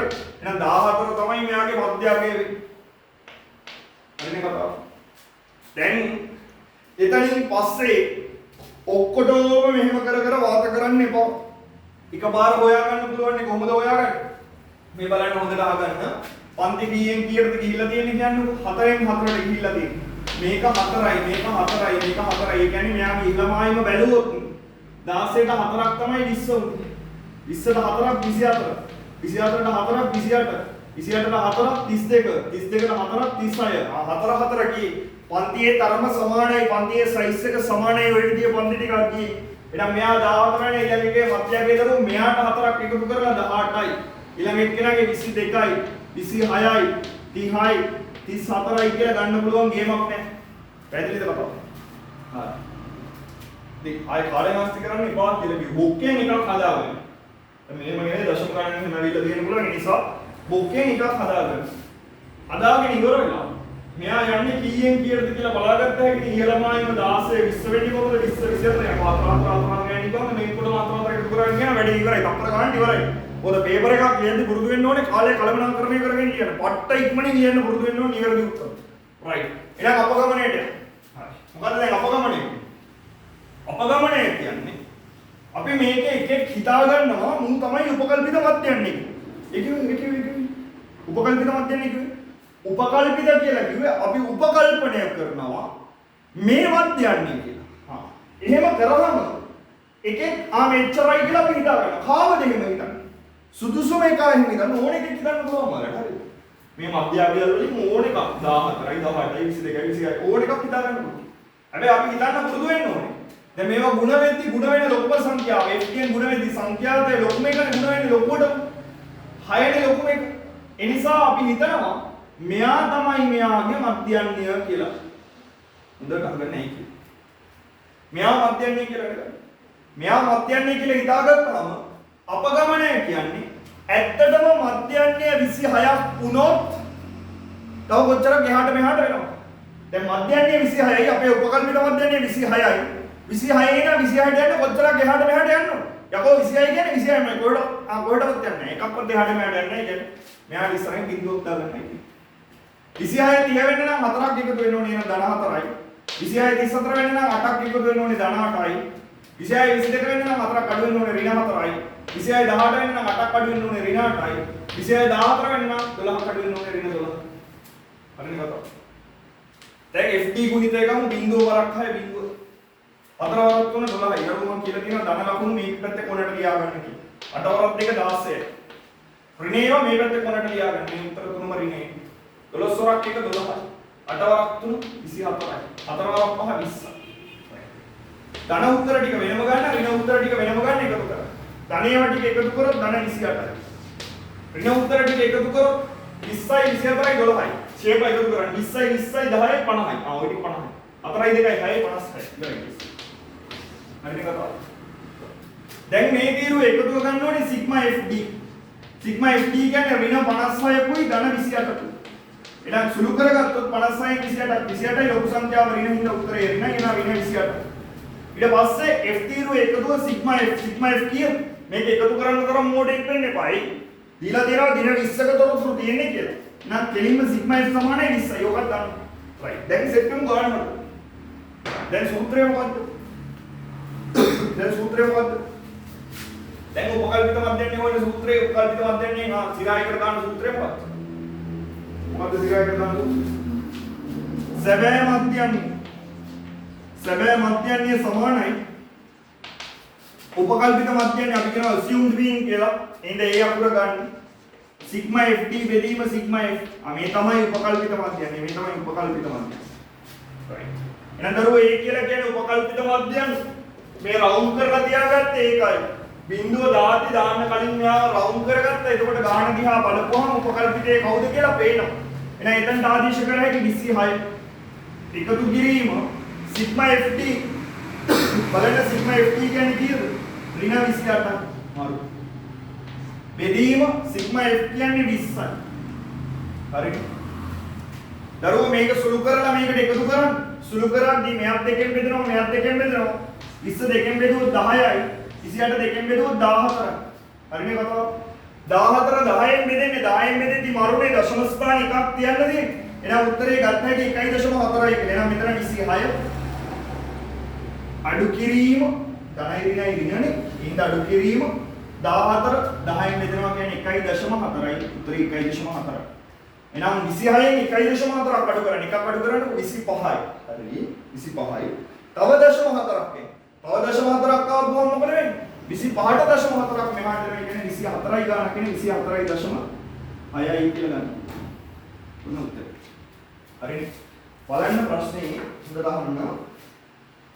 ඇඳුම් නිපදවන්නා දෛනිකව නිපදවන මධ්‍යන්‍ය ඇඳුම් සංඛ්‍යාව ඇසුරින් 700ක් කරන්න කොච්චර දවස් ගානක් අමතරව යනවද කියලායි බලන්න. දැන් මධ්‍යන්‍ය දන්නවනේ. මධ්‍යන්‍ය 24.6යි මේ 24.6යි කියන එකේ තේරුම 24.6යි කියන එකේ තේරුම මේ දවසකට මේ මධ්‍යන්‍ය මේ ඇත්ත මධ්‍යන්‍ය දවසකට ඇඳුම් 24.6ක් මේ මිනිස්සු ඉවර කරනවා. එහෙම කරනවා නම් 700ක් නිපදවන්න කොච්චර දවස් ගාණක් යනවද කියලා හොයන්න ඕනේ. කොහොමද ඔය ගාණ හදන්නේ? එහෙනම් අපි හදා ගන්න ඕනේ 700ක් කරන්න යන දින ගාන. මේ පොරොන්දුනේ කීයෙන් ඉවර කරන්නම් කියලාද? 25න් ඉවර කරන්න. මේ ටික 25න් ඉවර කරන්න පුළුවන්ද? ඒකත් බලන්න. එකක් බලන්න. එකක් බලලා ඉමීට 700කට සෙට් වෙනවා. එහෙනම් 700 මේකෙන් මොකද කරන්න ඕන? 700 මේකෙන් බෙදුවා නම් හරි. මේක ආසන්න වශයෙන් ගන්න පුළුවන් ඇඳුම් සංඛ්‍යාවක් ඉන්න දශම ගණනක් මාළා මහල ඉවරයි කියන්නේ බෑනේ. ඒ නිසා දශම නැතුව මෙයා ගත්තොත් ආසන්නව දවසකට දෛනිකව මධ්‍යහ්නයක් වශයෙන් ඇඳුම් මහන කොච්චරක්ද? 24.6ක් කියලා කියන්නේ.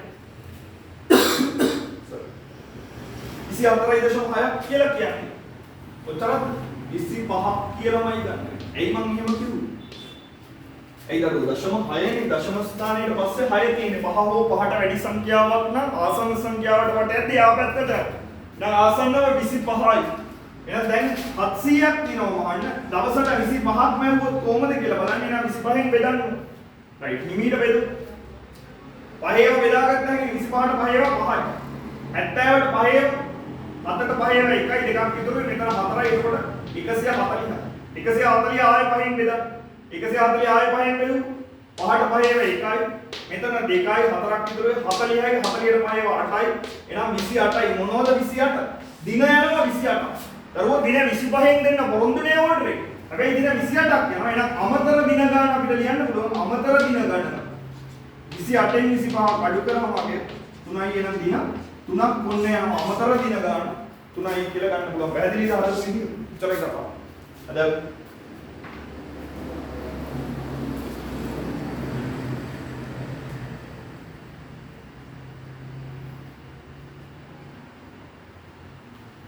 මේක කවුරු හරි මේ fx දාන්න නැතුව හැදුවත් ඉතින් අවුලක් නැහැ. ඒ කියන්නේ fx දාලා fd දාන්න නැතුව හැදුවත් අවුලක් නැහැ. මේක උපකල්පිතය කියලා ගන්න එකට ඒකට අවුලක් නැහැ. මේ ගුණ කරද්දී ලොකු සංඛ්‍යාවක් 14 වරක් 1 18 වරක් 3 22 වරක් 5 26 වරක් 6 30 වරක් 3 වගේ ලොකු සංඛ්‍යාවකට ලොකු සංඛ්‍යා එකතු කරලා බෙදන්න සිද්ධ වෙනවා. ඒ නිසා මේක දාගත්තා නම් වඩාත් පහසුයි.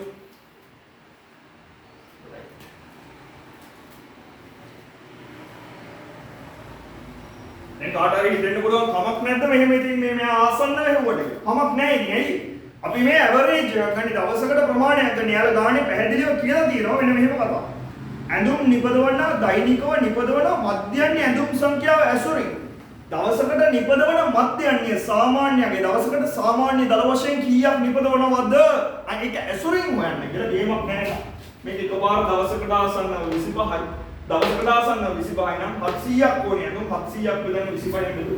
උත්තරේ ගත්ත 28යි කියලා. අමතර දින ගන්න කොච්චරද කියලා අහන්නේ ඕඩරේ 25න් දෙන්න පොරොන්දුනේ අමතර තව දින 3ක් යනවා එහෙනම්. දින 3ක් පරක්කු වෙලයි මෙයා දෙන්නේ. උත්තරේ ගත්තා.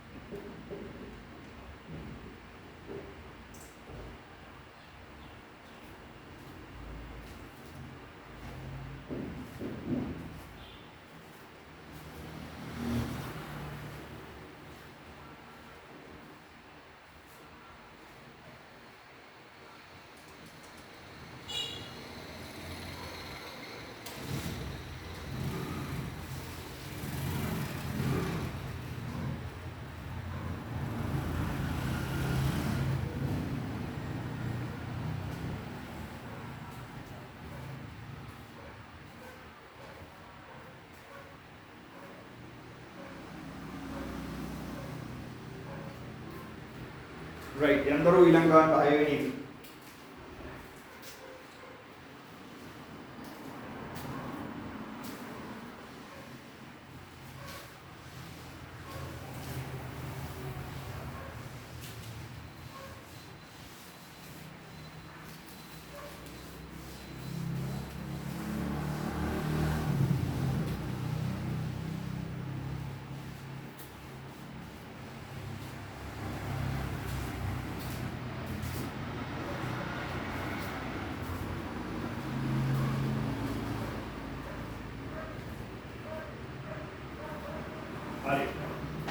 බලන්න හයවෙනි එක පරිමාණ රූප ගාණක් තියෙනවා. බලන්න හයවෙනි එක පරිමාණ රූප ගාණක් තියෙනවා. අවසාන ගාණේ 11. නගර සැලසුමක් සඳහා ඇඳ ඇති පරිමාණ රූපයක සෙන්ටිමීටර 2ක දිගකින් සැබෑ බිමේ කිලෝමීටර් 1ක දුරක් නිරූපණය කර ඇත. සීන් එක තේරුම් ගන්නකෝ. පරිමාණ රූපයක් කියන්නේ ප්‍රමාණය වෙනස් කරලා ඇඳපු රූපයක්. සයිස් එක කුඩා කරලා හරි සයිස් එක ලොකු කරලා හරි ඇඳපු රූපයක්. මේකේ ඇත්ත රූපයේ සැබෑ බිමේ කිලෝමීටර් එකක්. ඇත්ත කිලෝමීටරයක්. අපේ රූපේ කියන්නේ අපි අඳින පරිමාණ රූපේ ඇඳලා තියෙන්නේ සෙන්ටිමීටර 2කින් කියලා දීලා තියෙනවා. එහෙනම් අපේ රූපයේ සෙන්ටිමීටර් 2කින් ඇත්තටම නිරූපණය කරනවා කිලෝමීටර් එකක්. ඔබයි කතාව. තේරුම හොඳට තේරුම් ගත්තොත් හිතන්නකෝ මේ තියෙන්නේ මගේ නිවස. මේ තියෙන මගේ නිවස තියෙන ස්ථානය. මෙතන ඉඳන් සෙන්ටිමීටර 2ක්. දැන් මේ ඇඳලා තියෙන අපේ රූපේ අපේ මැප් එකේ සෙන්ටිමීටර 2ක් දුරින් නම් පාසල පිහිටලා තියෙන්නේ. මේකේ තේරුම පාසලට නිවසේ සිට තියෙන දුර සෙන්ටිමීටර 2යි. නෑ මේ අපේ රූපේ. කියන්නේ ඇත්ත රූපේ ගන්න. මෙයා ගුණ වෙන්න ඕනේ මේ වගේ කී ගුණයක් තියෙනවා. මේ සෙන්ටිමීටර 2කින් පෙන්නනවා නම් කිලෝමීටරයක්. අනේ කිලෝමීටරයක් තියෙනවා ඇත්තටම. ආයි කියන්නේ මේ සෙන්ටිමීටර 2කින් කිලෝමීටරයක් පෙන්නලා තියෙනවා. මැප් එකේ 2යි නම් සෙන්ටිමීටර. ඒ කියන්නේ සිරාවටම කිලෝමීටරයක් තියෙනවා කියන එක තමයි යෝගින් කියන්නේ. බලන්න. මෙම පරිමාණය අනුපාතයක් ලෙස දක්වන්න. අනුපාතයක් විදිහට ලියන්න ඕනේ. දැන් අනුපාත පාඩමේදී අපි ඉගෙනගෙන තියෙනවානේ අනුපාතයක් කියන්නේ චූටි කාලේ ඉගෙනගෙන තියෙනවානේ. අනුපාතයක් ලියන්න බෑ අර 32ක් කියලා මැද්දෙන් ලියන්න බෑ. එදින එකම ඒකක වලින් නැත්තම්. ඒ කිව්වේ. දැන් හිතන්න මම පොරටෝක් එකක් දෙනවා. හරිද? මං ගාව රුපියල් 100ක් තියෙනවා කියලා. හරිද? මගේ රට ඉන්න යාළුවෙක් කියනවා පොරගාව කියනවා ඩොලර් එකක් කියලා. අන්න පොරගාව ඩොලර් එකයි මං ගාව රුපියල් 100යි. මේ මම මේ ඌ හරි. දැන් මේක අනුපාතයක් විදිහට මෙහෙම 32ක් දාන්න නම් මේකට දාන්න බෑනේ. දැන් මේක ගැන කියලා මම පොර වගේ කියනවා මට රුපියල් 100ක් තියෙනවා. තෝ ගාව එකයි නියපෝ තියෙන ටෝක් එක. රට ගිහිල්ලා පුතර කියලා ලොකු ටෝක් එකක් තියෙනවා. එතකොට මම රුපියල් 100යි නම් දරුවෝ මම රුපියල් වලින් 100ක් ඉන්නේ. අර පොර ඇමරිකන් ඩොලර් වලින් මේ එකක් ඉන්නේ. එහෙනම් මේවා එකම එකකයකට ගේන්න ඕනේ. මම රුපියල්ම විදිහට තියාගන්නවා නම් අර පොරගේ ඩොලර් එක රුපියල් වලට පරිවර්තනය කරන්න. ඩොලර් එකක් කියන්නේ රුපියල් අපි නිකන් හිතමු 198ක් වගේ කියලා. 198ක් නම් එක්වරක් 198ට රුපියල් 198ක් ගැන මේ කතා කරා. එහෙනම් දැන් රුපියල් අතර ප්‍රමාණ සංසන්දනය කරොත් මම රුපියල් 100යි අරපොරගාව රුපියල් 198ක් තිබෙනවා. ඔන්න දැන් එකම එකකකින් ඉන්නේ. එහෙනම් දැන් 32ක් දාලා මැද්දට ලියන්න පුළුවන්. දෙන්න ගාව අනුපාතය 100ට 198යි කිය. දැන් කවුද නෝන්ඩි මන් නෝන්ඩිනේ. එයි. මම ගාව 100යි පොරගාව 198ක් තිබිලා. එක වගේ ඉලක්කමක් වෙනුවට ඒකක වෙනස් නම් එකම ඒකකයකට ගෙනල්ලා ඉන්න ඕනේ මේ විදිහට ලියන්න. එහෙනම් මේකත් එහෙම කියමු. මේක කොහොමද කියන්නේ? දරුවා සෙන්ටිමීටර සහ කිලෝමීටර තියෙන එහෙනම් කිලෝමීටර කියන එක සෙන්ටිමීටර කරගන්න. එතකොට වැඩි ඉවරයි. රයිට්. ෂේප් කරමු. කිලෝමීටර මීටර කරගන්න නම් සම්බන්ධතාවය මීටර 1000 කිලෝමීටර මීටර 1000. එහෙනම් මේක මීටර කරගත්ත හැකි. 1000 ගුණ කරලා එහෙනම් මීටර 1000 තමයි මේ පෙන්නුම් කරලා තියෙන කිලෝමීටරයක්. ඌව දැන්නේ මීටර වලින් දැන්නේ සෙන්ටිමීටර කරන්න ඕනේ. सेंटीमीटर मीटर का संबंधතාවය सेंटीमीटर කරන්නේ කොහොමද මේ ಗುಣ වෙන්න ඕනේ c එන්නේ सेंटीमीटर 100ක් තමයි මීටර එකක් උනේ එහෙනම් මීටර මෙතරක් නම් ඒක सेंटीमीटर කරන්න 100ෙන් ගුණ කරන්න ඕනේ 100යි 1000යි ඒ කියන්නේ 100,000යි ලක්ෂයක් කියනවා දැන් පුළුවන් සම්බන්ධතාවය ලියන්න सेंटीमीटर 2කින් सेंटीमीटर ලක්ෂයක් පෙන්නලා තියෙනවා එහෙනම් අනුපාතයක් විදිහට ලියුව හැකි දරුවෝ මෙයක් දෙකෙන් බෙදෙනවනේ. ඒ නිසා සරල කරන්න පුළුවන් මෙයා දෙකෙන් බෙදුනහම 1යි. මෙයා දෙකෙන් බෙදුනහම 10යි දෙකෙන් බෙදුනහම 5යි. පිටිපස්ස බිඳු 1යි 2යි 3යි 4යි. නම් බිඳු 4යි. right ඉවරයි. එහෙනම් අනුපාතයක් විදිහට ලියුව හැකි සරලම ආකාරයෙන් 1ට 50000යි. එහෙනම් මෙන්න අනුපාතය. ඒ කියන්නේ අර කලින් රූපේ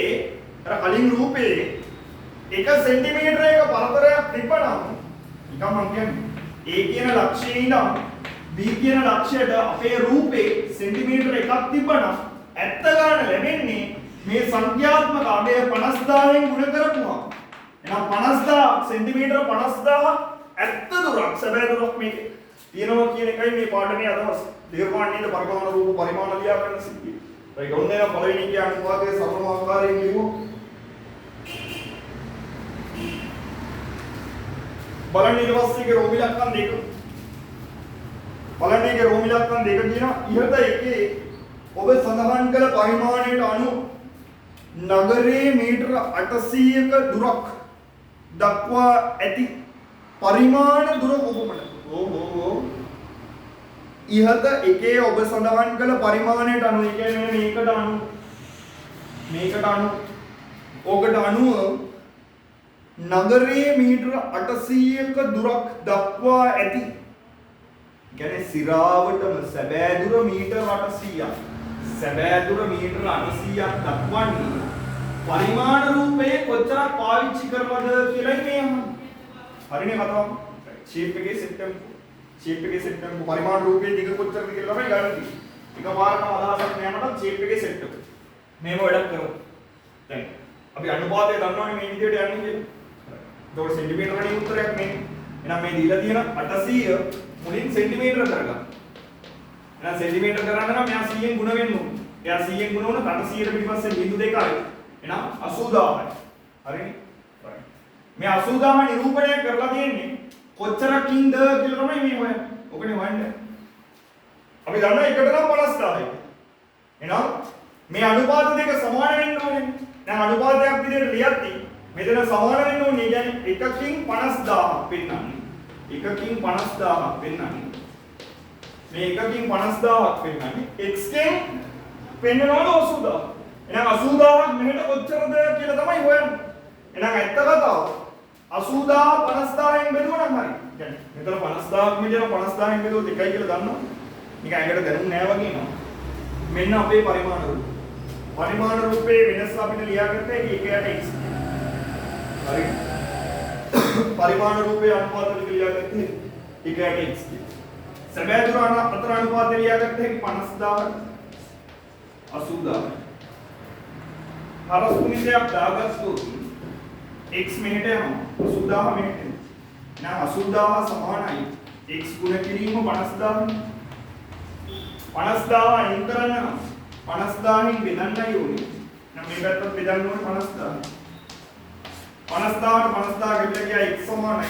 අර බිංදුව 4ට කැපිලා ගියා 8 5න් බෙදෙන්නයි තියෙන්නේ. සරල සිද්ධිය බොම්පාට් x කියලා කියන 80000 50000න් බෙදුවනම් ඉවරයි. ඒක මෙතනදී කතා කරේ. එකක් වෙනනේ 50000 එනවා. 50000 ගොඩක් නම් එකක් වෙන්නේ 50000 ගොඩවල් කීයක් මේ 80000 ඇතුලේ තියෙනවද? ඔකනේ හොයන්න තියෙන සරලයි සිද්ධිය. දැන් 80000 50000 බෙදුවා නම් ඉවරයි. මේ විකාර කර ඉන්න ඕනේ නෑ පොඩි කාලේ වගේ. රයිට්. එහෙනම් උත්තරේ 8 5න් බෙදන්න. 8 5න් බෙදුවා 8ට 5ම 1යි. දශම දෙක තියාග 3ක් ඉතුරුයි. 3ට 5ම නැති නිසා දශම දෙක තියාගත්තා. 3ට පිටිපස්සේ බිංදුව දාගත්තාම 30යි 30 5න් බෙදුවාම 6යි. එහෙනම් උත්තරේ ගත්තේ සෙන්ටිමීටර 1.6යි කියලා උත්තරයි කරා.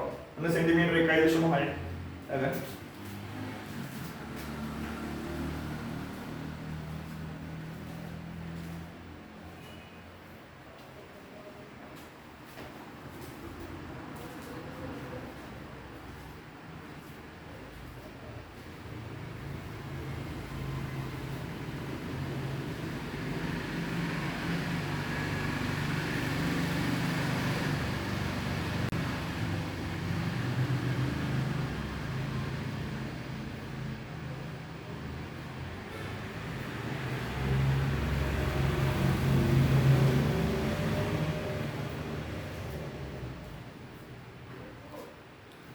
හරි. බලන්න දරුවෝ ඊට පස්සේ ඒකේ B කොටස. බලන්න ඒකේ B කොටස. බලන්න ඒකේ B කොටස මොනවද කියන්නේ කියලා. පහත රූපයේ දැක්වෙන්නේ ගසක උස මැනීම සඳහා මීටර 1ක උස ආනති මානයක් භාවිතා කර ඇති ආකාරයයි. මෙහිදී ලබාගත් දත්ත පහත වගුවේ දැක්වේ. මොන බලන්න. මෙන්න මේ විදිහේ පොළොවක පොඩි පොරක් ඉන්නවා. ඒ පොරගේ උස දීලා තියෙනවා මීටර 1යි කියලා. මෙතන මීටර 1යි කියලා. ඊට පස්සේ මේ පොර ආනතිමානයක් ඇහි තියලානේ බලන්නේ ආහුන. එතකොට උස තමයි මේ මීටර 1යි කියලා දීලා තියෙන්නේ. මෙතන යම්කිසි කෝණයක් තියෙනවා. ඔන්න ගහක් තියෙනවා නෝ. හරිනේ කතාව. ස්ථානය A මෙන්න මෙහෙම දීලා තියෙන්නේ. ස්ථානය A දැන් මෙතන තමයි මෙයා ඉන්නේ. ඊට පස්සේ තව ටිකකින් B කියලා ස්ථානයක් දීලා තියෙනවා මෙන්න මෙතන. මේ දෙන්න අතර ગેප් එක දීලා තියෙනවා මීටර 10යි කියන්නේ. හරිද? ගසේ මුදුන පෙනෙන ආරෝහණ කෝණය.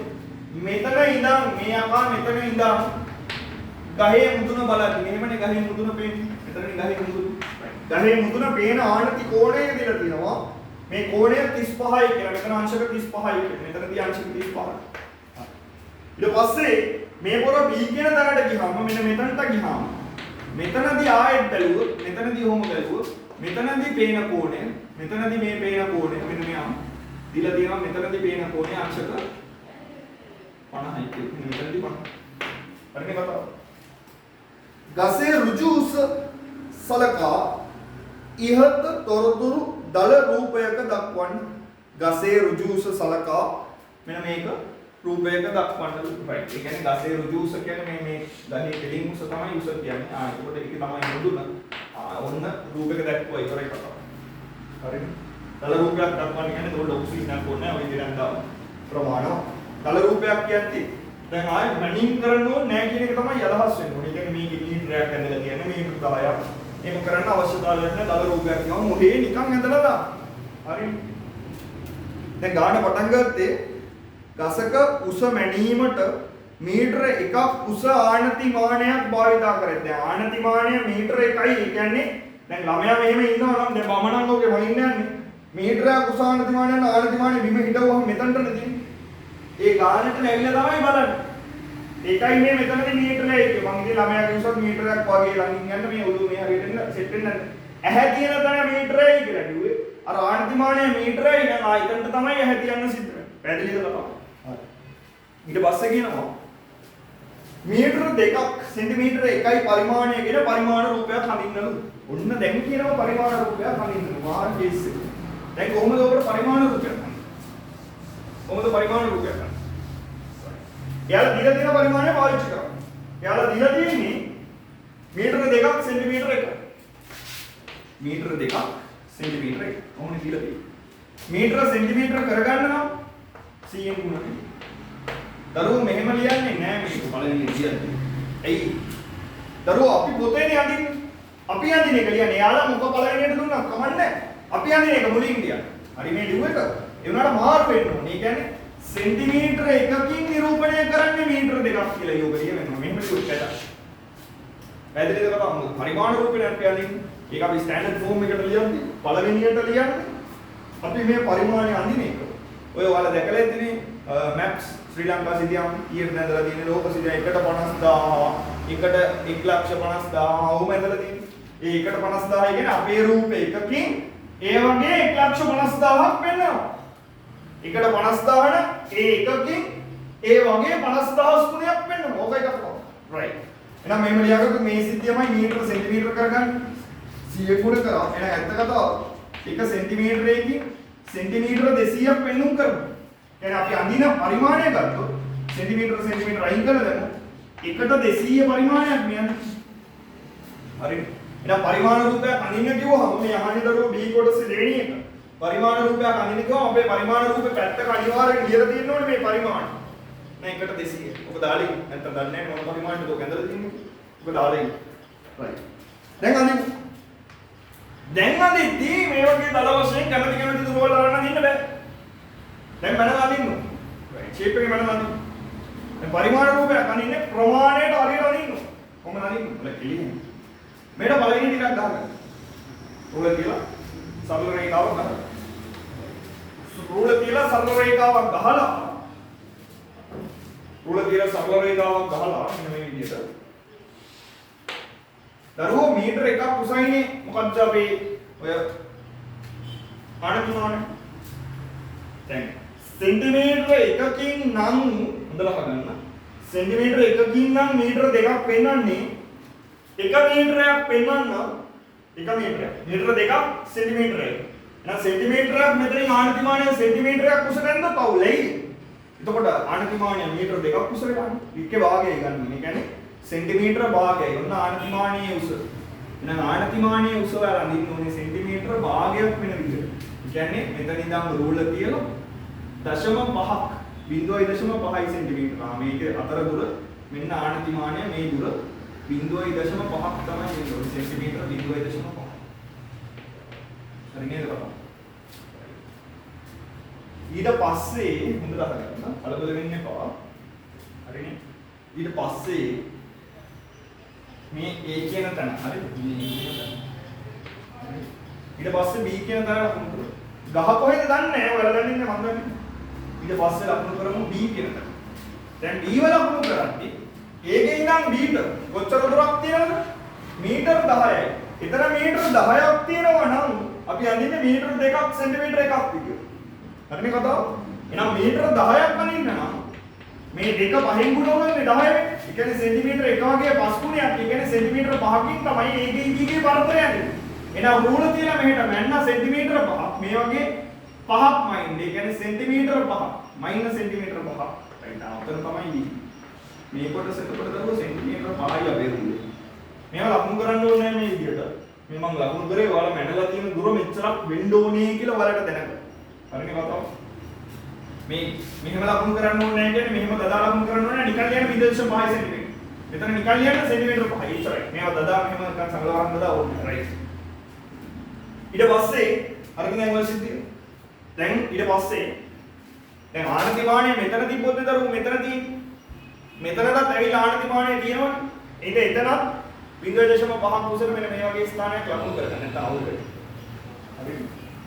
ඊට පස්සේ පරිමාණය කියන පරිමාණ රූපයක් අඳිනවා තව අඩුපාඩු තියෙනවනේ. මොනවද අඩුපාඩු? මේකෙදි 10යි පැයි. දැන් මෙතනනේ ආනතිමානය තියෙන්නේ. මේ ආනතිමානය මෙතන. දැන් ඕම ගත්තාම මෙතන කෝණේ දන්නවනේ අංශක 35යි කියලා. එහෙනම් දැන් අරන් අර මෙන්න මෙහෙම තියෙන කෑල්ල බලගේ කවකට වෙන්නේ. මොකද්ද ඔය කිව්වේ? කෝණමානය කියලා කෝණමානය කියන්නේ මෙන්න මේ රේඛාව මෙයා මත තියෙන තියලා වණින්න මේ පැත්තට අංශක 35ක් කියන ගාන 35 වණින්න මැනලා දැන් මේක මෙතන කොහොමද යන්නේ 35 මෙතන නම් එතනින් කිතක් තියාගෙන ඒක හරහා රේඛාව වණින්න උන්නු හරිනේ කතාව 35 මැනලා රේඛාව වණින්න ඊට පස්සේ B ගේ අංශක 50යි මෙතනින් ආයෙත් යන්න මේ කැපෙන තැන මෙතනට තියන්න මේ රේඛාවට පැරලල් සමාන්තරව තියන්න මෙන්න මෙයා මෙතනින් කොහොමද තිබ්බහම 50ක් වණින්න 50ක් පැන්නා මේ එන තැනට තියාගෙන දරුවෝ තිතා ඒක අන්තිරයක් හරි ගාලේ එදින්න තියක් කරලා ඉවරයි කතා ඔන්න ඇන්දා මෙන්න ගහේ මුදුන අර මේ ගහ මෙන්න ගහේ මුදුන එතකොට මෙන්න ගහේ උත්තරය ඊට පස්සේ කියනවා පරිමාණ රූපය අනුව ගසේ උස සොයන්න ගසේ උස වෙන්නේ අනේ මෙන්න මෙයා යා කරලා දාන්න අඩේ දෙකින් හරි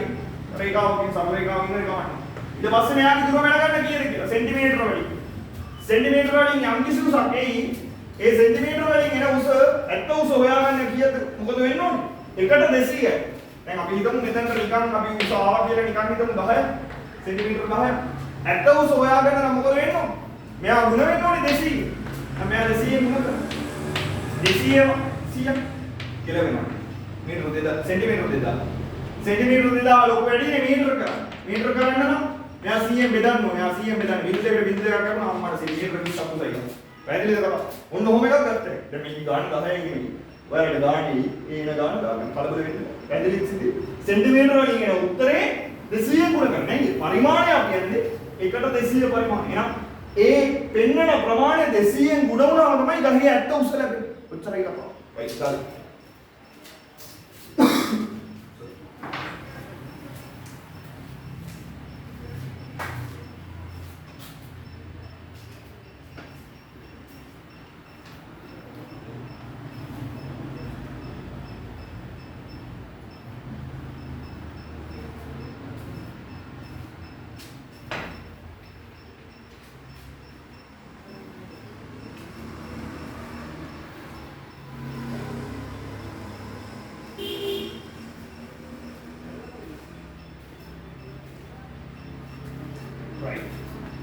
වෙලාව 10න් දොර වෙනසම මම ඉතින් නතර කරන්නම්.